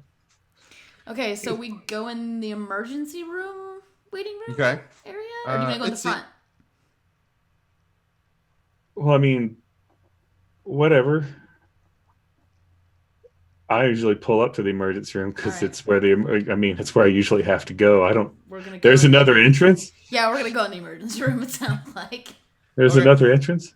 You pull into the emergency room and it's a nice emergency room because it's a medical camp. It's the main medical campus of Maine.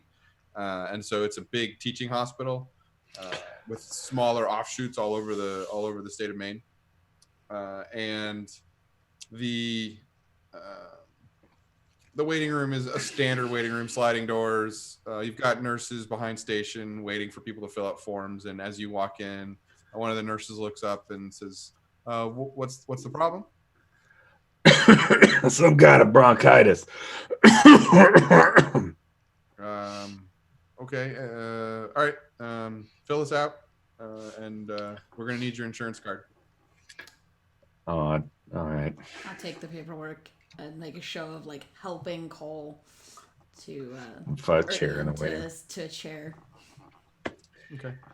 So they kind of like their eyes slide off you because you did not say I have a gaping wound that is bleeding profusely, and so you are not a true like if I don't help you immediately you will die so they're kind of just like all right, and they're there's a little less than a half dozen people in here. You can see some person. There's definitely a kid with like, oh, and the mom is like, well, then you shouldn't have jumped off the house. Like that was your fault. Like, what were you doing? What were you thinking? And there's definitely like at least one person that looks perfectly fine, but they're there for some reason. And a few other mix and matches of, people like doing this. At least one person is also kind of coughing and is going through the like probably the beginnings of a bad flu. I'm sorry. Too real. Yeah. But in October it would actually be flu season. So yeah. Understood.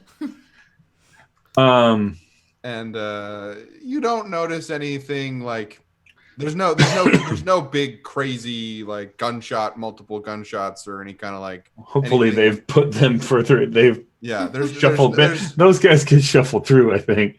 yeah, there's no big terrible emergency room visit that's going on right now. It seems rather sedate for a day like today.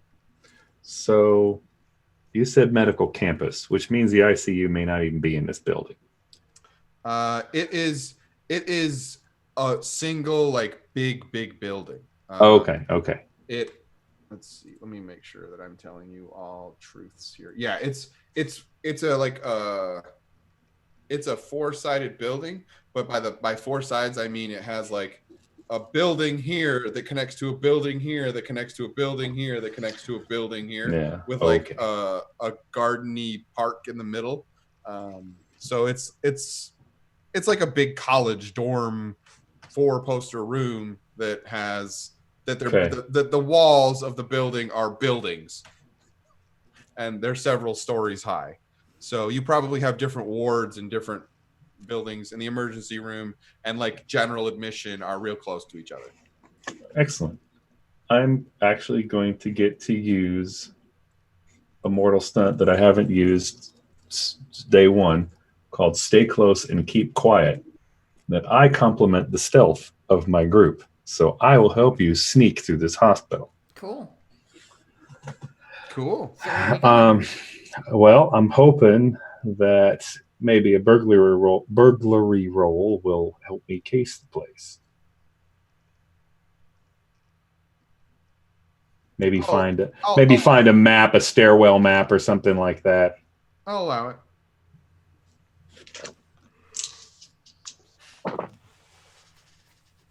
All right. A +2 on the roll added to a burglary of 5 is +7. Yeah. Based on like the You Are Here fire exit map and a general and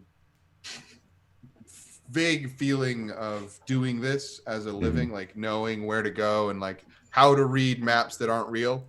Like those fire exit maps are very generalized and very bad at like specifics. It's just like, here is where the stairwells are, and this is how you get out of our building. Sure. Like, here's where radiology is, and here's where this is, and here's where this is.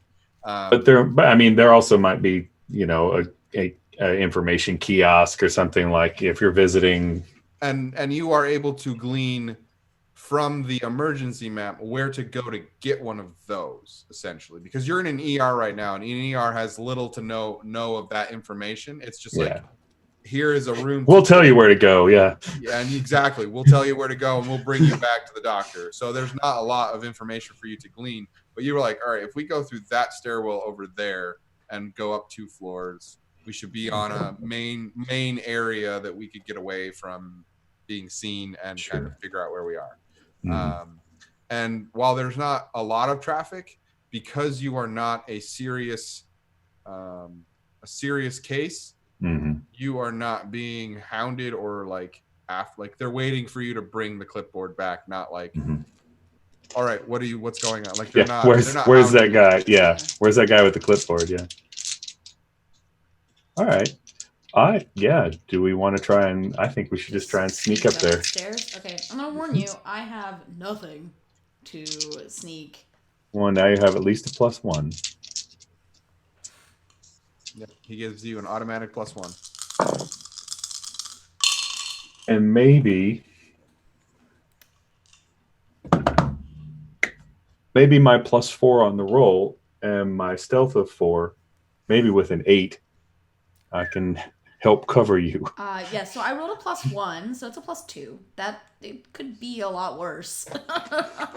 So yeah, with Senor Puka Cat Burglar, with Ian's success with style, he will cover your average success as you together kind of like slip out of the room, leaving the clipboard behind, maybe, or are you bringing the clipboard with you so you don't leave any evidence of your? Yeah, just honestly, clipboards are a good part of a healthy don't notice me disguise. If you've got a clipboard and a lab coat and maybe a stethoscope around your neck, you're a doctor going somewhere. So you abscond, and you manage to time it so that a group of people, like one of the groups in the went up to the front desk, and you essentially vacated and used them as eye blockers to get to the stairwell, and you were out. Harmony, you didn't know what was happening. Ian was just like, now, now, we got to go now. Yeah, it's like, okay. Here, put these scrubs on. Just pull this over your head. And so you are now on the third floor of this part of the hospital, and you're in one of the main, like, the thoroughfares of, like, where all of the signs are like, go this way for that way, and this way for that way, and that way for this way. And so now you kind of have free reign of the hospital. Nice. You're in the public area, so you won't get questions asked of you yet, but you're getting somewhere. Okay, so now we find would that burglary roll have given me an aspect to tag? I'll allow it.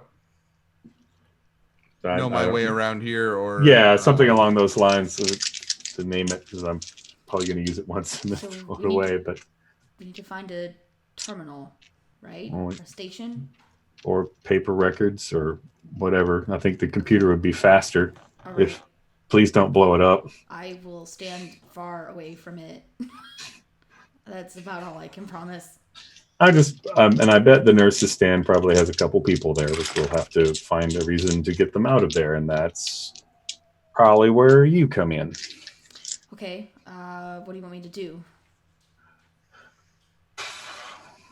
I don't know. Blow something up. Do you really want me to blow something up? I mean, no. I mean, a fire alarm would be fine, or some kind. I mean, that was what we discussed. I can do the fire alarm thing. I mean, though, if you actually started a fire, that would probably trigger the fire alarm. Well, I would rather just set the fire alarm off. That's safer.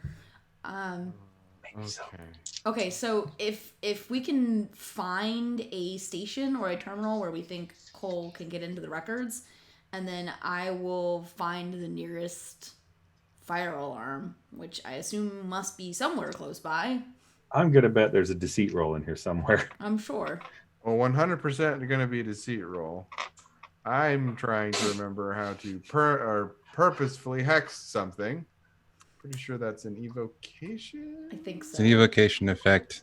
I don't remember if it does any stress, but I don't think You it could does. No, it doesn't. Okay. You could just legit pull the fire alarm too, though. Yeah, that involves Would looking Harmony at think of that? fingerprints. hey, did you remember you're a mechanic? Yeah, except Harmony is not. This anything is not but a Saul's wizard. skill set. Yeah, anything but a wizard.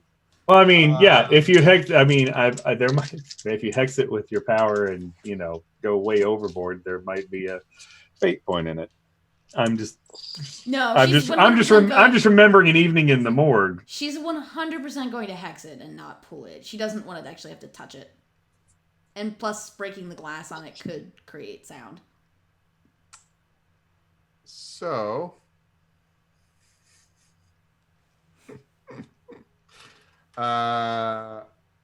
yeah.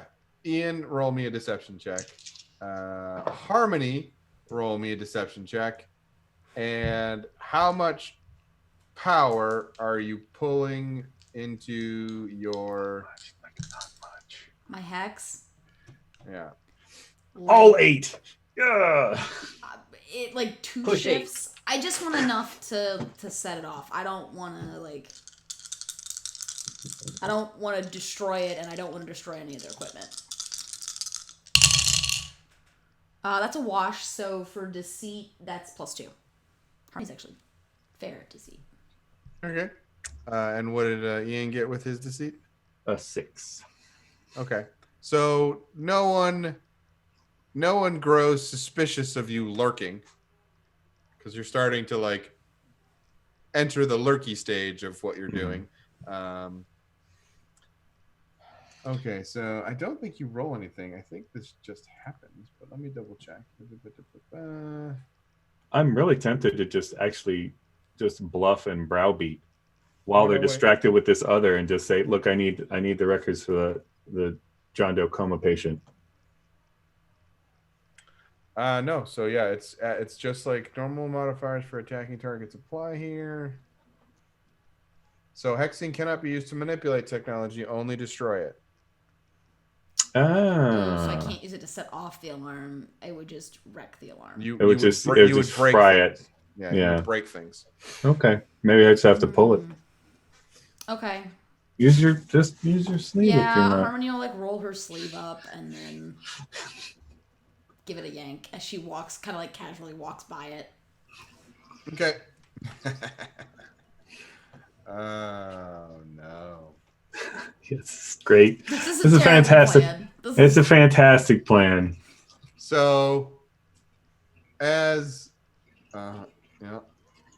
as you pull it, you feel on your like outer guard as fire alarms in hospitals spray you with stuff. do they? I didn't They know that. do. Yeah. Fire retardant chemicals. No, they spray you With an ink a marker. Yep, in case you are pulling it like as this. a prank. It's Mhm. literally against Would an Ian turn against this. would Ian have known that I doubt you do much thievery in in hospitals. hospitals? Yeah, that's fair. The only So- reason not- I know that Counterpoint: Nick knows this, and I also don't steal from hospitals. yeah. But I mean, it But could be you're argued- also a DM, so that's not like DMs Ian- know Ian a also- plethora of weird That's esoteric. not why I know this. Yeah, but like DMs know a weird amount of esoteric. So like, yeah. I mean, and Ian's not necessarily a big hospital person with inhuman recovery. yeah, that's also why you've had negative rolls, or you've not had any bonuses to what you've been doing, because you don't have to go to a hospital Yeah, I don't. ever. Can Yeah. can Harmony shuck her outer layer after like if she's like a cardigan Yeah. on or something? You and you just, you prepared by like you like pulled it, and so it like sprayed on your cloak, so you could just not your cloak, but your outer like The scrubs we stole. hoodie, like Yeah. you could just throw it in a bin. yeah, that's um, totally what I'll do. It's fair. So the fire alarm's Yeah. pulled. Yep. And I was And just so you hear there is a fire in the west wing of the hospital. Please proceed to the nearest exit. There is a fire in the, and it just keeps repeating over and over and over. And you see like the whole hospital snaps into like catastrophe mode of like people start moving, and you see nurses running down hallways, doctors sprinting the other way and going to various patient rooms, and just all of the fire doors goof, goof, goof, goof, goof, all around you. All of the doors close if there were fire doors, because the magnets let go of their doors. And it's not that they're trapping you in there, it's just that any open doors close to basically contain fire from moving freely down hallways. As someone who definitely lives in a building that has magnetically opening doors, when the fire alarm goes off, all the doors close and it takes forever to get out of the building. That seems Great. counterproductive, but okay. great. Well- Well, you know, we have a thing to do before we leave, so Yep. So I would like you all to do whatever you want to do. Well, Harmony's just waiting for Ian, so I'm hoping with that deceit level that I can either get somebody out of the nurse's station so I can look it up, or just kind of, oh shit, please, before you just find this file for me, or whatever. I will say that you will have to try and do it yourself. Okay, fair enough. We'll use, I guess, investigation, Doe, John, ICU. Okay, +1 on the roll. Investigation of 1. Fair result. Okay. You see a number of John Does, In the ICU. not in the ICU. None in the ICU. if he's in a Interesting. coma, he's probably stable. He might not be in the ICU. A lot of places keep them there, but Okay. They are mostly in the long-term patient wards. Then I will go by, there's probably date of admission, and I'll find the most recent. Most recent was 3 years ago. Oh, that makes sense. And as you're like, Percy, you get a text that says, admitted to Northern Mercy Hospital on the water. Thank you. I was not ready for 3 years ago to be the answer there. I'm sorry. I kind of was. You I kind of lost was. me. I kind of was. So Okay. they're the wrong hospital. Yep. Cool. And I'm gonna basically come back from the computer and go, okay, I know where he's not. Here. So oh no. Me, No. there is a fire in the north wing. Please let's- evacuate immediately. We're And gonna at this- evacuate. We're gonna- At this Everyone point, else, we're at gonna this point, you evacuate hear the the south. sirens of the fire trucks all Yeah, coming we evacuate. as all of the fire departments show up at the hospital as the fire alarm is going up. We evacuate. Yep, we're gonna evacuate with people that are supposed to be evacuating. And You have something to say, Percy? You hex anything in this hospital? No. No, she did not. She Didn't did not use hex any anything power. because hex destroys things. Right. Okay. that's why she had to get ink on herself. Gosh. I'm conflicted between saying something and giving Adam an idea, or keeping my mouth shut and Adam potentially already has the idea. I mean, if it gets us fate points, I'm for it. Most hospitals have cameras. Oh yeah. You should hex the cameras that were in that hallway where you pulled the fire Oh, alarm. that's a good idea. Yeah.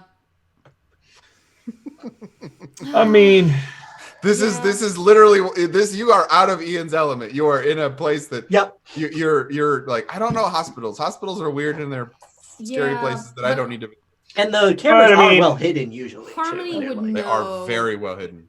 but Ian's also concerned with cameras. But on the other hand, Stealth of 8 is Ian's probably not been on a camera. So I have a question. Ian's not going to be in trouble. Is it possible to roughly hex everything in a certain radius? Yes. Anything's possible. Because Oh, dear. On the ICU floor, that's No, I'm not trying to hex the whole floor. I'm just trying to hex the nurses' station that we were at. And like, so include the computers, but also any cameras that are nearby. maybe where they have the security footage recorded. Yeah. That's fair. Yeah, you Yep. can certainly try. How many shifts of power are you bringing to this? Oh, This is a bit more complex than. No, I'm not putting any shifts of power into a hex. That will knock out the whole thing. all the doors would open because the magnetic locks, the electromagnetic locks would Would reverse. I'm thinking 4 shifts of power, roughly, to try to just wipe everything in the immediate vicinity. that seems like a good bit. Maybe too much. We don't know. We'll find out. Well, I mean, everyone's evacuating right now, so Just full on Well, EMP. Everyone that can. So roll your discipline roll just like normal. Oh God. Please roll good. I have +4 to discipline. Okay. And I rolled a wash, so I got a +4. It's all good. So okay. So now my question to you, Mm-hmm. because this is kind of like a normal attack, as for hexing. Are you focusing all of your energies on one system, or are you trying to spread that power out to target more systems? I mean, if I can see where the security cameras are, I would target those first. But if I'm not sure where those are, or if computers. it's not easy to identify them, then I would spread it out to try to catch. But focusing on things that are more on the ceiling level, because I suspect that's where the cameras are going to be, than on like the ground level. Okay, so I guess what I'm trying to ask is, are you focusing on the cameras? Are you focusing on the nurses station, or are you trying to split like 2 levels of power at the camera, 2 levels of power at the nurses station? If I can see the cameras, all of it on the cameras. All of it on the cameras. I'm sure it'll be fine. Okie doke. I mean, if I have to break you out of jail, that's more crime. It's great. So you watch as Harmony lets go, because it's kind of what you're doing is you're letting go of your control of your magic and a focused effort. And Ian, you watch as this goes like this, and you're like, oh, I'm pretty sure that all of these cameras that you did not know existed just start exploding down the line as they just go. And you watch and you listen to, there is a roaring fire in the fire.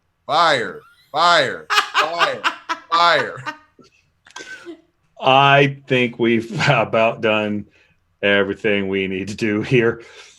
Because you targeted that hex, it did not destroy the hospital, but conceptually complicated, more modern guns, most cars, including older cars from the last few decades, are hexed. So yes, you took out the computerized surveillance system pretty strongly. Cool. Okay, let's get out of here now. Yes. Okay. And luckily the lights are emergency powered, so they did not get affected by this. Yeah. And Now we evacuate. Now you Yep. Sneak. so Percy and Nikki, what are y'all doing? On our way back, since we have a messenger that can get the Earl King to us, I suppose, she wants to inform her parents about Garg and tell them that something's wrong and he did not come when she called. Okay, so you're heading back to the truck to go to your parents. Yeah, basically on the way back home, on the way back to the city, they're basically on the way anyways. So just inform them so that way at least they're on their guard, and if they see him, they know they can inform her. Yeah. Okay. Yeah. Percy, you And- doing anything? Yeah. No, hanging out. I had a thought, and then I realized I was misremembering something, so it Okay. didn't matter. Are you communicating your newfound information to anyone down south? I mean, I can text Ian, Mm-hmm. but he can't get it. Well, you don't know if he's with Harmony. You don't know that he's with I Harmony. text him.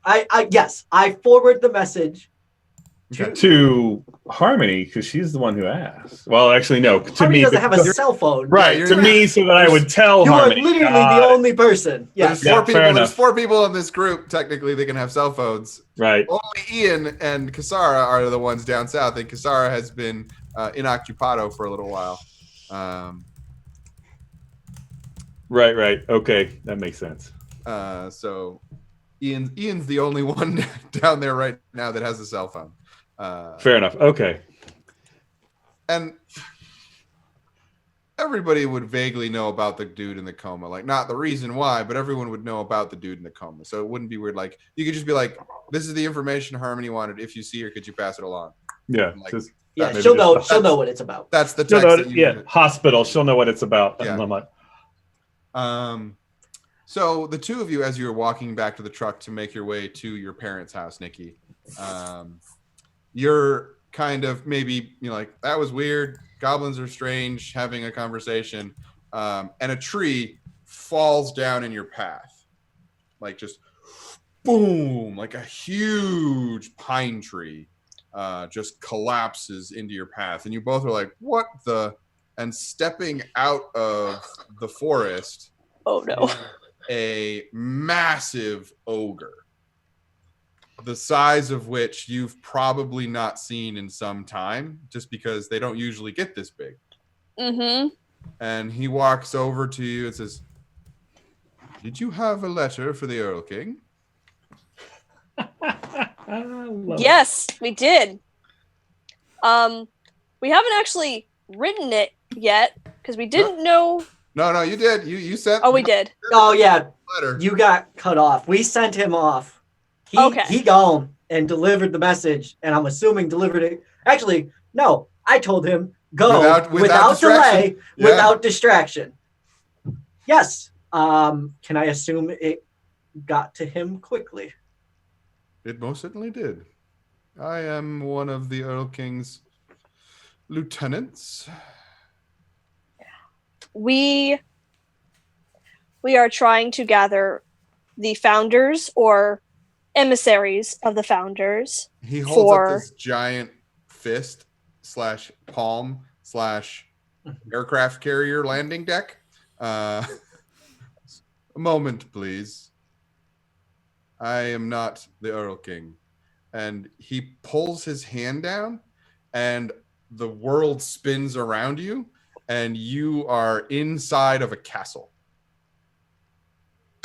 Percy just looks right at Nikki and goes, I guess I am going to get to meet all three.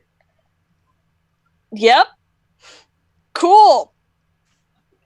Percy's pretty nonchalant about this because ignorance is the best defense against these sort of things. Is it? And you are in a very well lit, for where you are, castle dining area. There is a high back chair off towards the front of the room that is currently empty. And vaguely, you can make out tables in the dark spots of the room. And they are currently unoccupied, though you swear you hear something moving in the darkness that is surrounding you.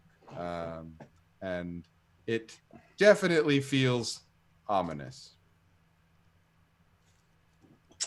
Nikki just patiently waits for him to arrive because I'm assuming that's what's happening. Percy sits down at a table. So you move out of the light.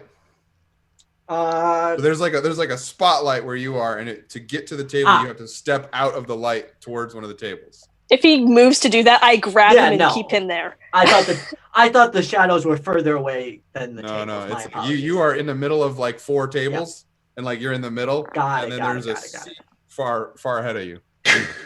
And as you go to move, like Nikki kind of like touches your arm, like, no, don't leave the light, don't do it, man. It's not worth it. And actually, because of your special ability, you hear Manny say to you, "You're not alone. Don't leave the light." Give like that knowing nod. Is Manny here? Are we? I'm assuming we're in the. You're not in the Never Never. Huh. Okay. Right, because if we were, I would know. You I'd probably would have have some felt, sort of you would have sense. felt being in the Never Never. Right. You did something else. And as as you are all having this conversation, the doors to the hall open, and you are able to see out as sunlight beams in, and you see out into a marvelous vista of a very old forest. A forest that you know well, Nikki. It is ancient forests of Maine that still exist to this day, that are the very few spots where pioneers did not cut down all of the trees. And you are in one of the only old growth forests in all of North America. And as you hear the shunk, shunk, shunk, shunk, heavy armored footsteps approaching you, we cut to Harmony and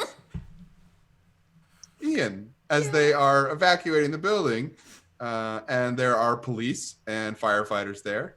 And there's like, please, everyone, if you would please come over here. We have to make sure everyone is checked off of a list so that we know who is missing and who is not. Please come over here. And you guys you come out to the fire, fire, fire, fire, fire, and like all of the emergency personnel are running into the hospital to try and figure out what's going on. Is there an option for us to just like duck into the trees or the bushes? Well, I mean, I imagine there is probably a situation aspect of chaotic environment that There's we might definitely be a able to chaotic take it. environment, but there's also definitely people are watching for shenanigan people. Shiftiness. Yeah. So you're welcome to roll.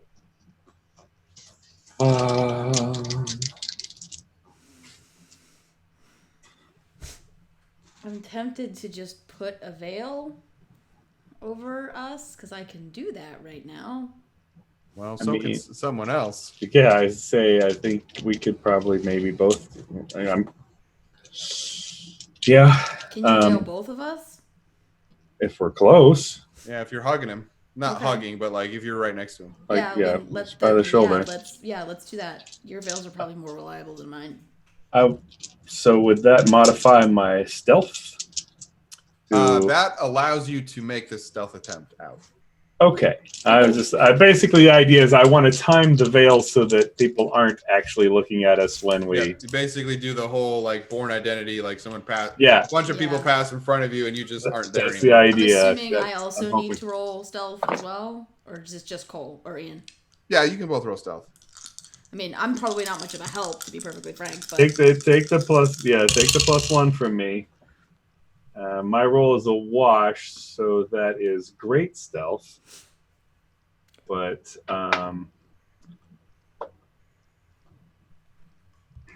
You Fair. poop cat burglar tonight. yes, I am. Yes, Okay, so you're gonna do fantastic, I'm gonna do fantastic.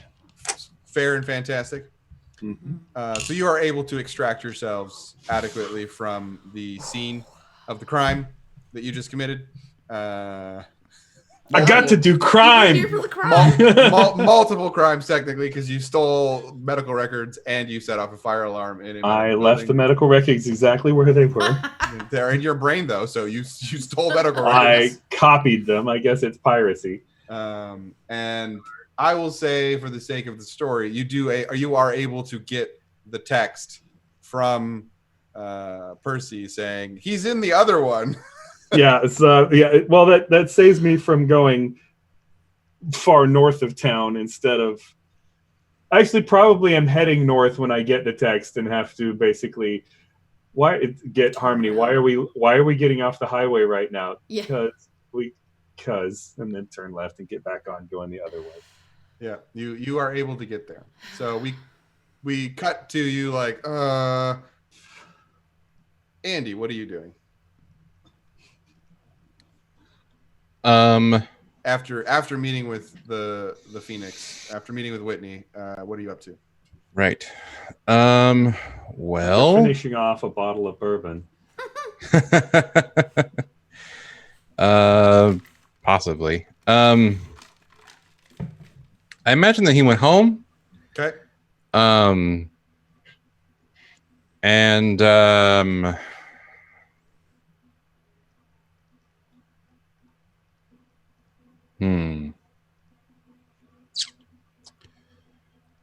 I don't have well, I sort of do, I guess. Have a way to contact Rashid, do I?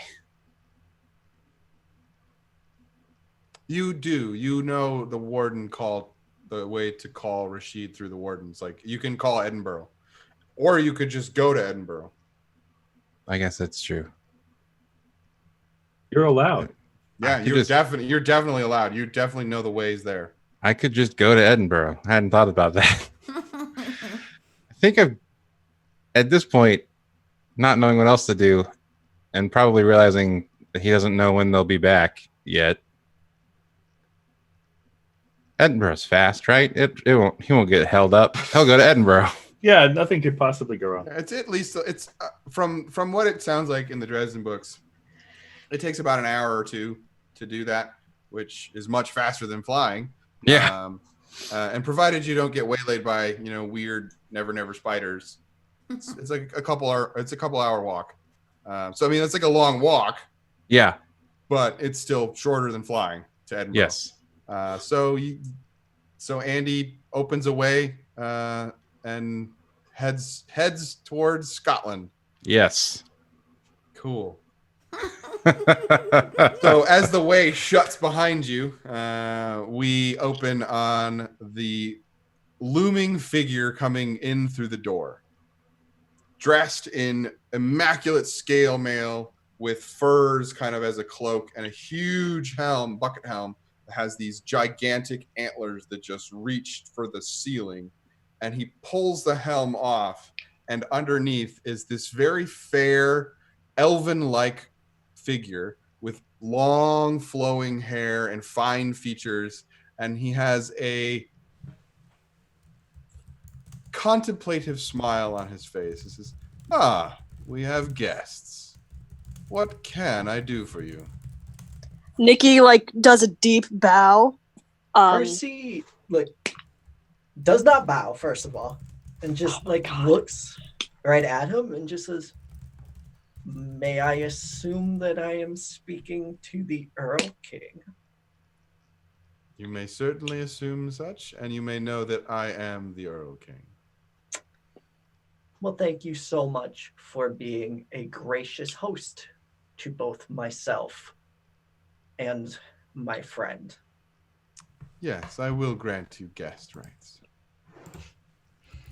We appreciate that kindly. And he starts walking, and again, as he walks, he does not look like a heavy, big man.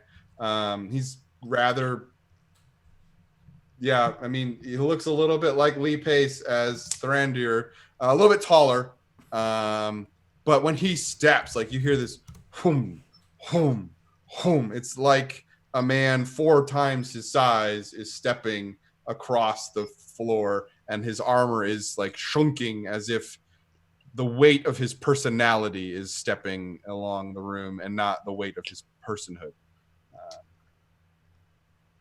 And he pauses as he approaches the light, and he looks around and says, "It's all right. They're invited. Leave them alone." And you hear this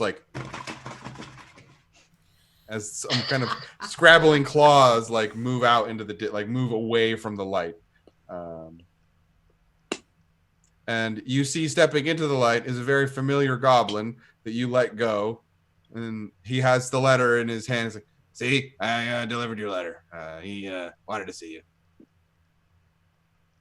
Thank you. Yeah, see, I did it. I'm good. And he goes to leave, and the Earl King grabs him. No, remain. All right. Shouldn't have fucking done it. He starts grumbling to himself. What can I do for you, young wolf?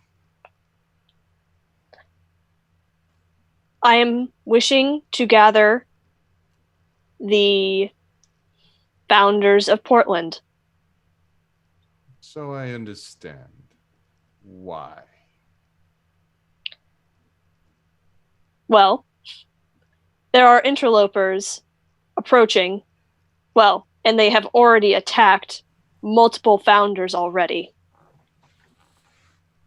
My pack has been attacked. It is to be war then.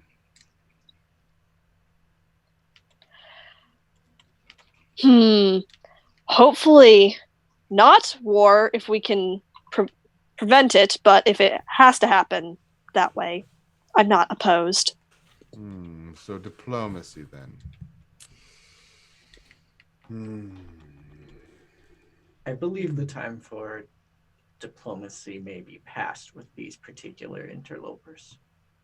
They've attacked key figures inside of this city. Yes, we have heard this. Unfortunately, with the compact dissolved, the factions do not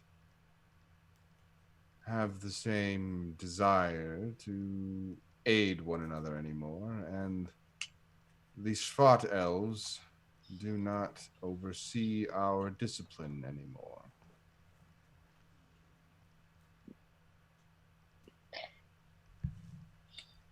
That is why we wish to maybe create a new compact.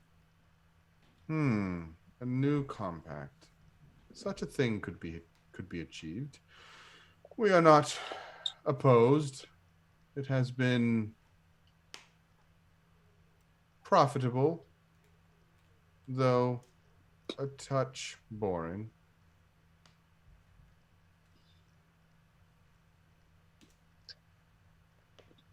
Would you be willing to meet with the other founders to discuss this compact? This would require me traveling to the city. Such an idea vexes me.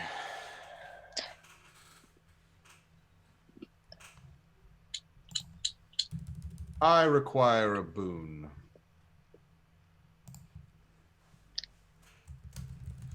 What type of boon are you asking? I require a hunt. I may be able to speak to you then. It is doubtful. I would like to know. This is where, as an out of character thing, Nick, the unknowing here, is probably going to misstep. Percy, with his experience in talking with the Fae. Yep, I'm not. Would it- I won't penalize you for player unknowing, but the character would know things.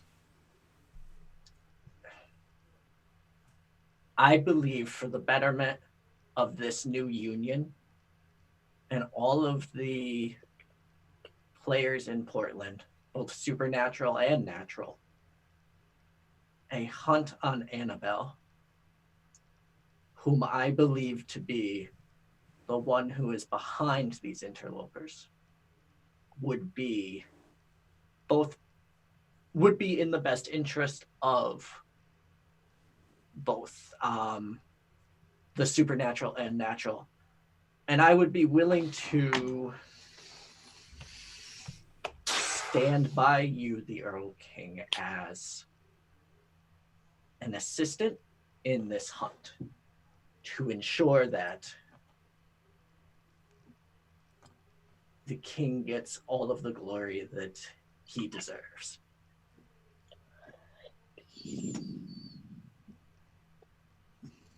You propose an interesting proposition, but that is a hunt for another day.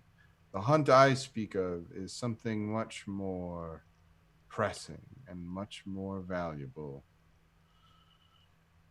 You must find Garg's honor.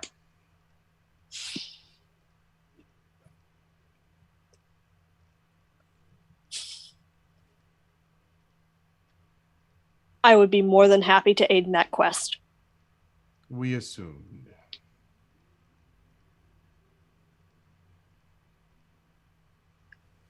Come to me with Garg restored, and I will acquiesce to your request. Thank you for your time. Of course. Be well, young wolf. The winds of change are blowing strongly. And he dons his helmet once more and spins and turns and starts like thumping out of the room. And appearing in the light behind you, stepping out of the shadow, is the ogres. Your audience with the Lord is over. Have a good day. And he brings his fist down again, and the world kind of spins, and you are back in the forest where you like where the tree was. And as you kind of like, ooh, the tree goes back up into the canopy. Okay. Percy sits down. Yeah. You didn't die! Woo! I mean, I tried Oh my to make God. sure that didn't happen off the rip with the whole guesty thing. I didn't know if that would work with him, but I was about to pull the same shit. Like, literally. You just talked first. So, yeah. So that like the two of you like sit in synchronicity, like just yeah. It's just and we So- like Is That's- it just me, or was that yeah. very tense? Yes, he's the freaking Earl King, and he can murder us all very easily. Okay. Yeah. I I gotta mean- go find Garg and help. So we can't even. Shit. Okay. So how does one restore one's honor? If Garg were to say, choose a champion, and that champion were to say, murder the person who kidnapped Garg, would that be how he would restore his honor, or does Garg have to do it himself? I think it's that, yeah. I think it's more symbolic, and he needs to regain confidence in himself, I believe is how that works. I don't know. But I think this is going to be a group project. Yeah. I don't think it's a good thing to ask how does one regains their honor to the Earl King, because then it would make us sound really stupid. You know what I mean? It's one of those things where it's like, it should have been a good idea to ask, but you shouldn't ask because then you look uneducated. I think Percy's going to stand up at that point and like offer a hand and be like, Nikki, I get by looking stupid. And just like offers fair enough. help and as Nikki's like, fair enough, and it's like pulled to her feet, like the very George Lucasian wipe of like her body like wiping the camera up of we come to. So I am going to do a very Blades in the Darky, Forge in the Dark thing. How are we in the room with the John Doe that you needed to find? Well, knowing what not to do this time.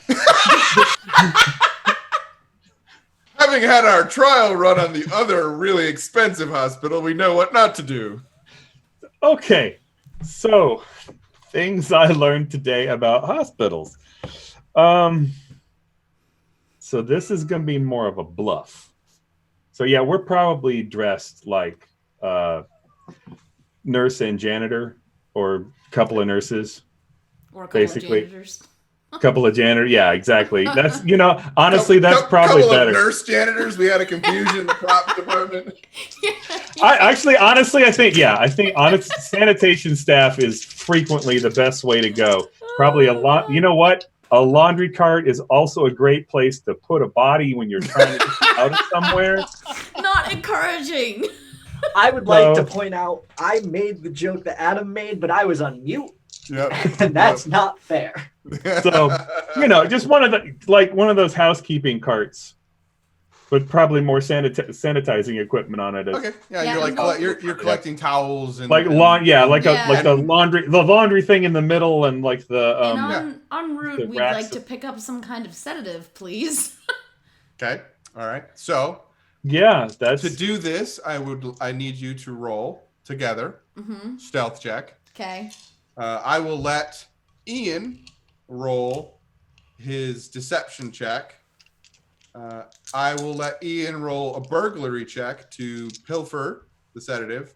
I need Harmony to roll a scholarship check to make sure you pilfer the correct sedative. Okay. You need to know what sedative to have. Okay. And Harmony, Harmony is going to be the Harmony show when you get in the room. So. Yeah. Oh, my job is to get you there. So. Stealth for Harmony or sneak for Harmony is a +1. Okay. Does that include the +1 from? Yes, I rolled a wash. Okay, you rolled a wash. Okay, just checking. And then scholarship coming next.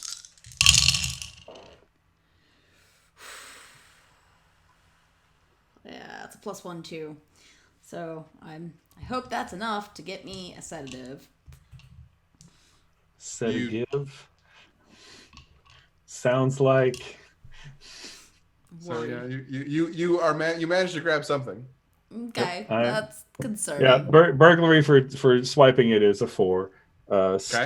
Stealth check to get in is also a 4. Okay. So now my question is, as Nick points out in the chat, are you grabbing the body and running, or are you trying to do this thing inside of the hospital and then get out? My question to that would be, does Harmony have an idea of how tight her time frame is? Because earlier we established she knows she doesn't have a lot of time, and we wasted more time going to the hospital. So you are familiar with magic, and you know that sunsets and sunrises are powerful things.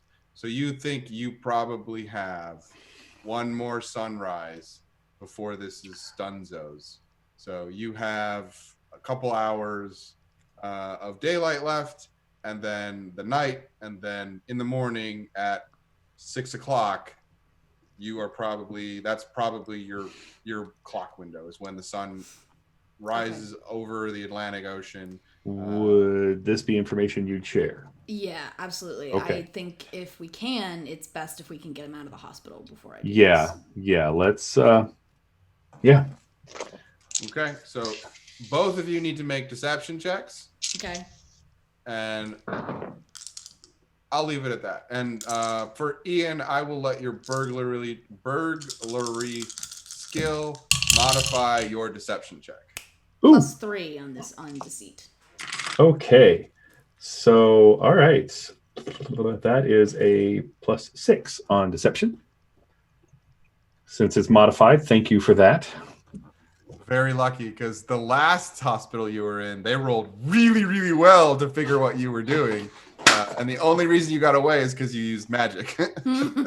This hospital, they rolled less well.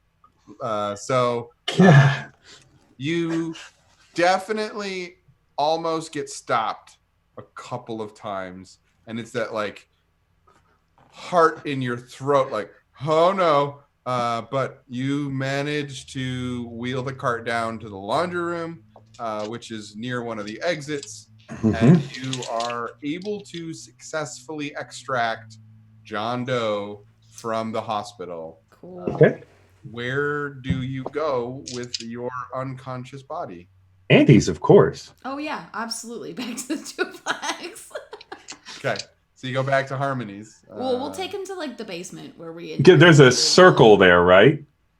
Do you have a place with a circle?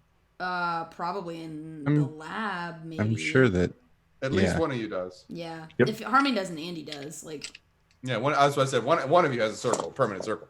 So we could put him in that. Do what you need to do in that. Okay, it's not gonna give close the circle around yourself. Well, it's not gonna give me a lot of maneuverability, but okay. But it also protects everyone else. All right, so yeah, I guess Harmony will close a circle around herself and John Doe.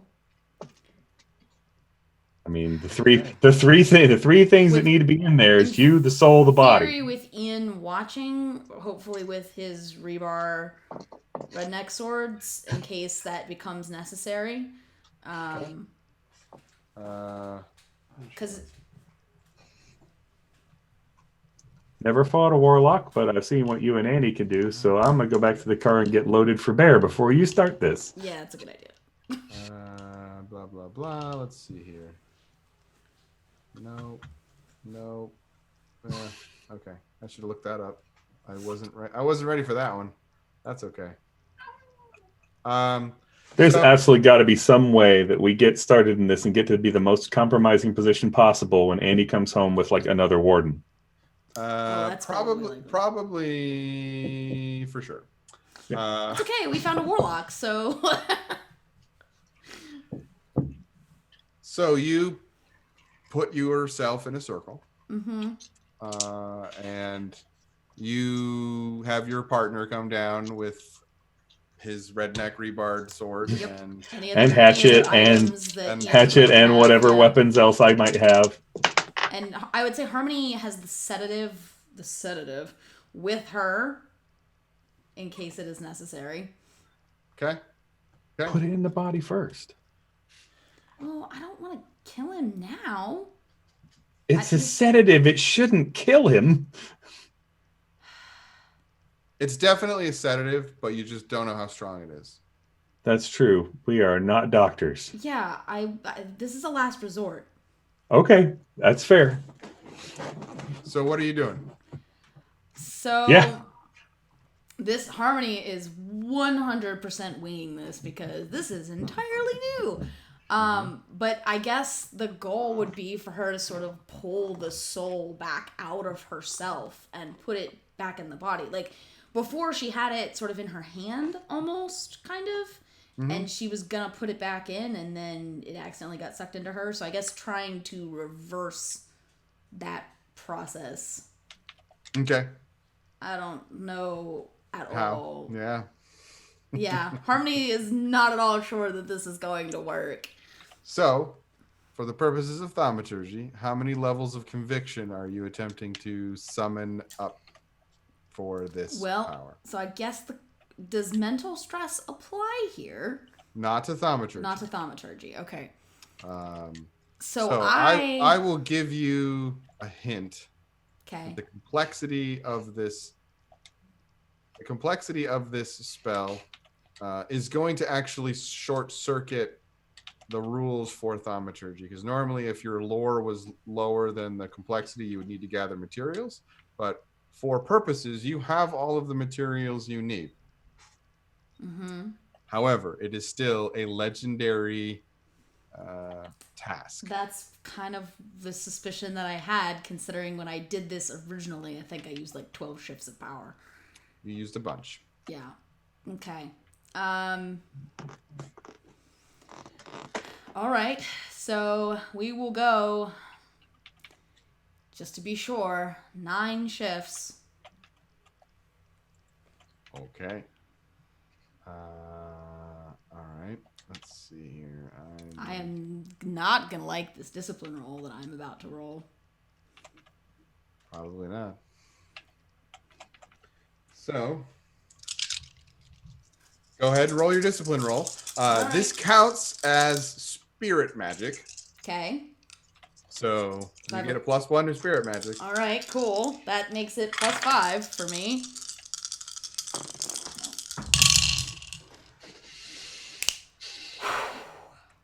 Okay, so I rolled a +2. I have +5, that's 7, and I have precisely 1 fate point that I can invoke right now. And I will invoke my tablet aspect, because that is what I'm doing here to get to 9. So,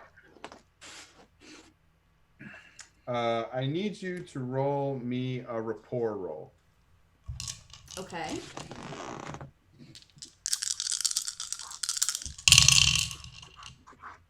+1? That beats his strength.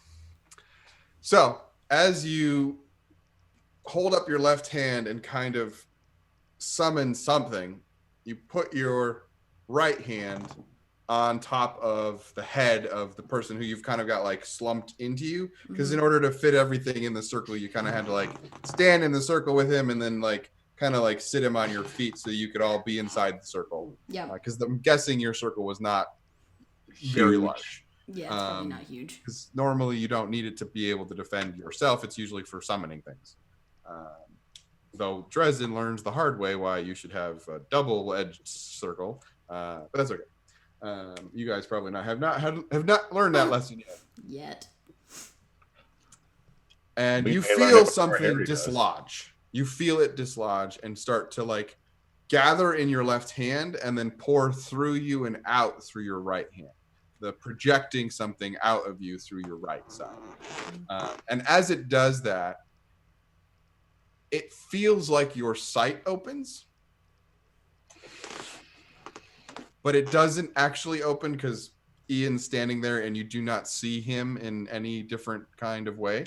But what you do see is you see a young man standing before you, and you watch as you basically fast forward through his life. And it's the person who you have the palm your head on. And you watch him as he comes into his power, as he discovers that he can do things that no one else can do.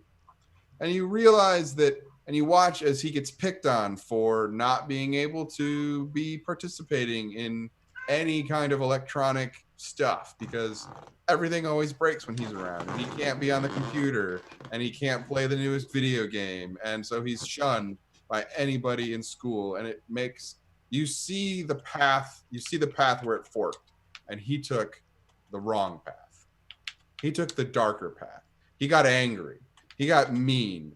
He was sick of being tortured. He was sick of being picked on. And one day, alone in the woods, He was walking, minding his own business, and a group of kids picked on him, and he killed all of them.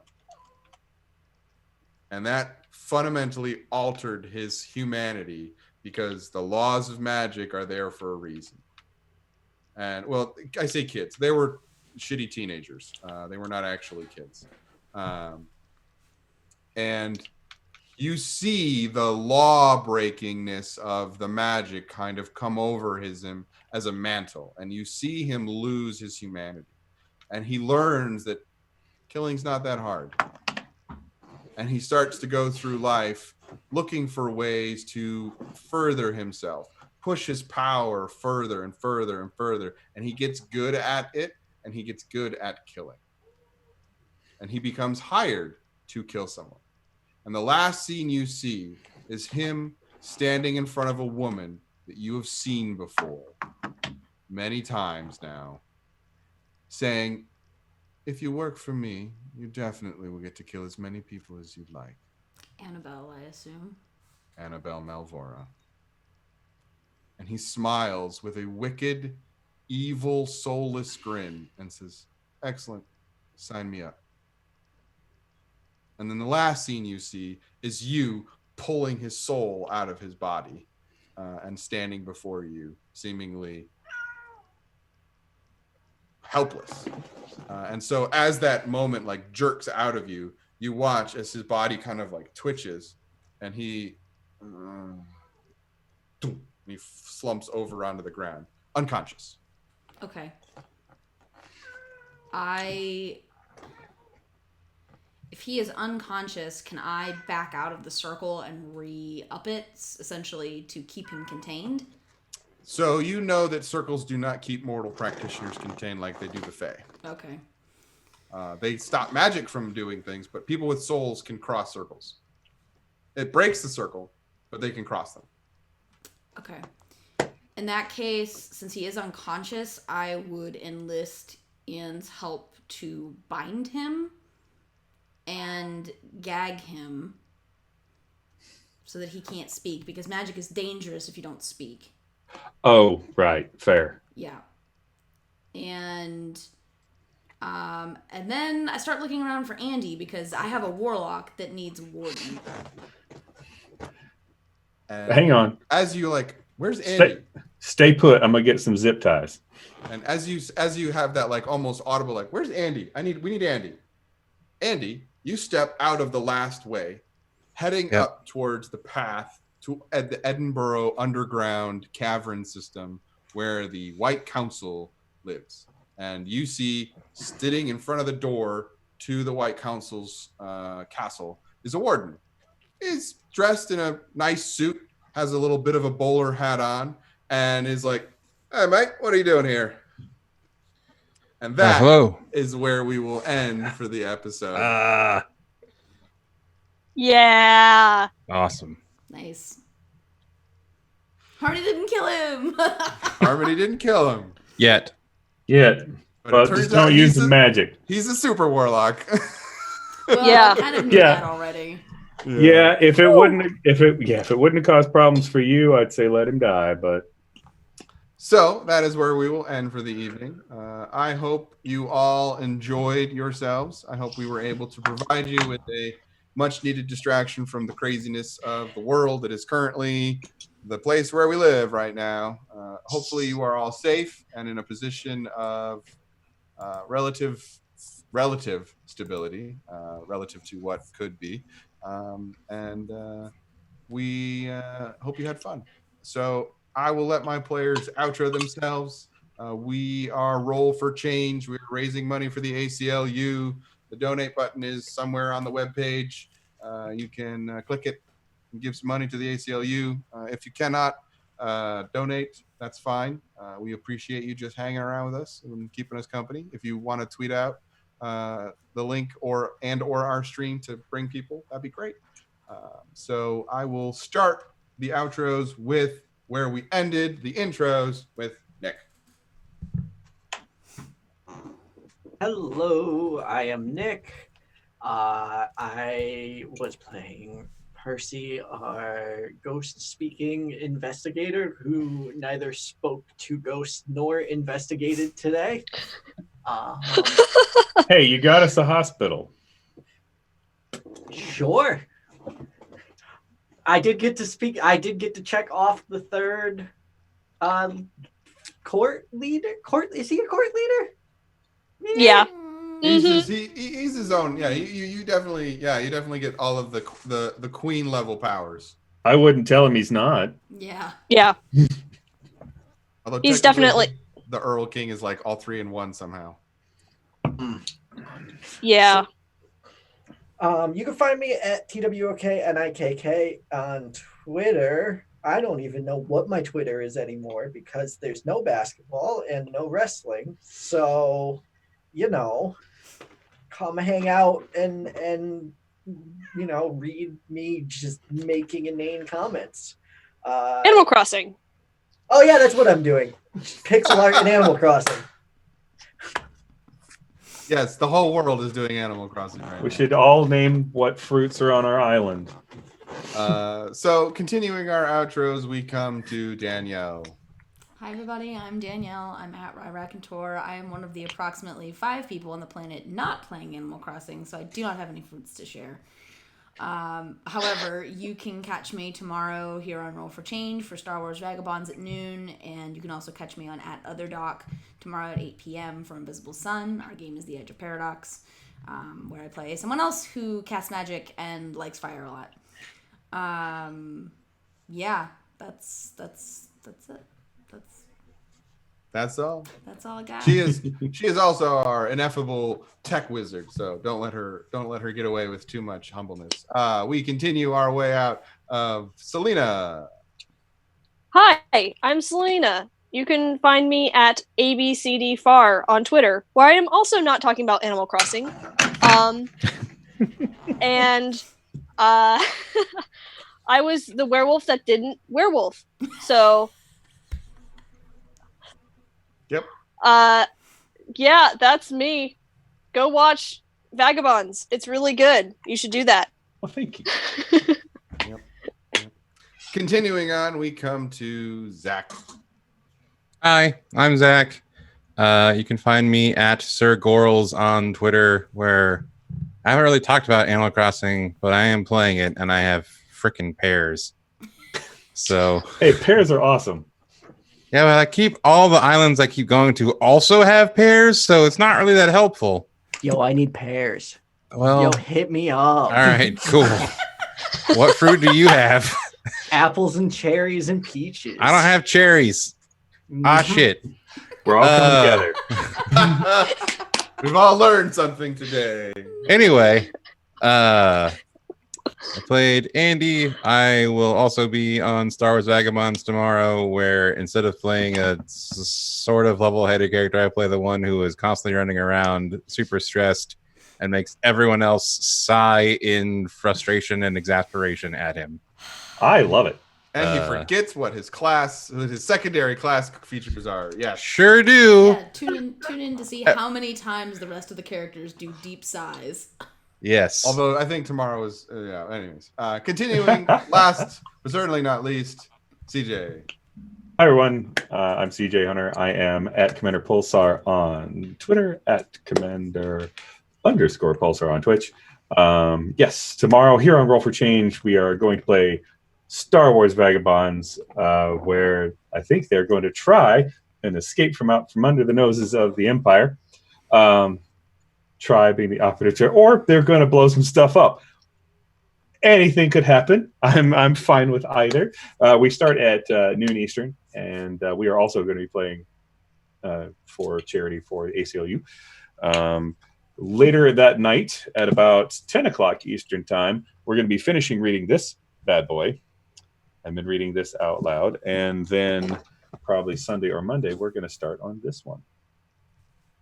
That would be the next me reading classics of science fiction.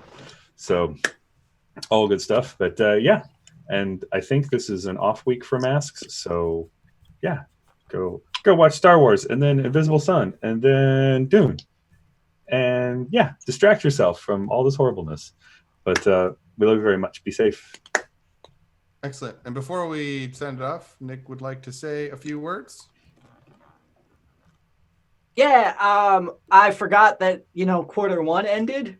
So this is the first game that we've done since the end of quarter one. So we all get to be here to hear the announcement of our offline donations.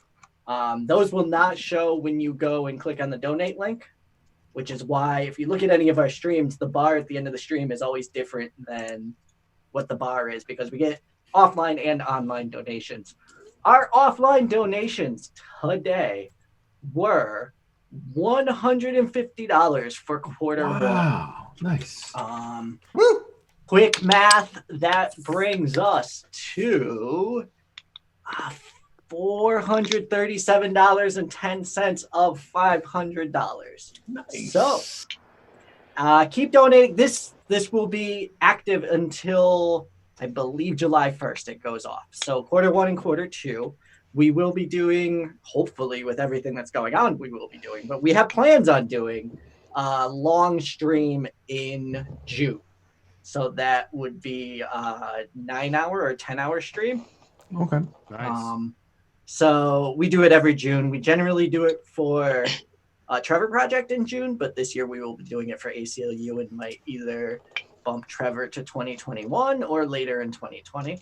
I think that's all of the quarter one housekeeping I had to do, but as always, roll the number 4 change on Twitter, rollforchange.org. We'll put any updates there.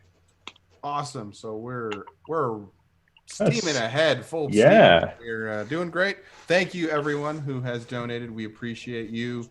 The people that will be helped by the ACLU will appreciate you. It's always nice to give back when we can, especially when times get rough, kind of like they have been lately. So from us to you, we hope you are being safe. We hope you are safe and secure, and not going too stir crazy. We are thinking about you all. We appreciate you being here with us, and any of you future people watching the VOD. Hello. Hopefully the future is way better than where we are currently.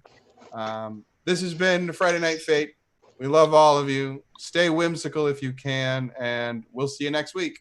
Have a good night, everyone.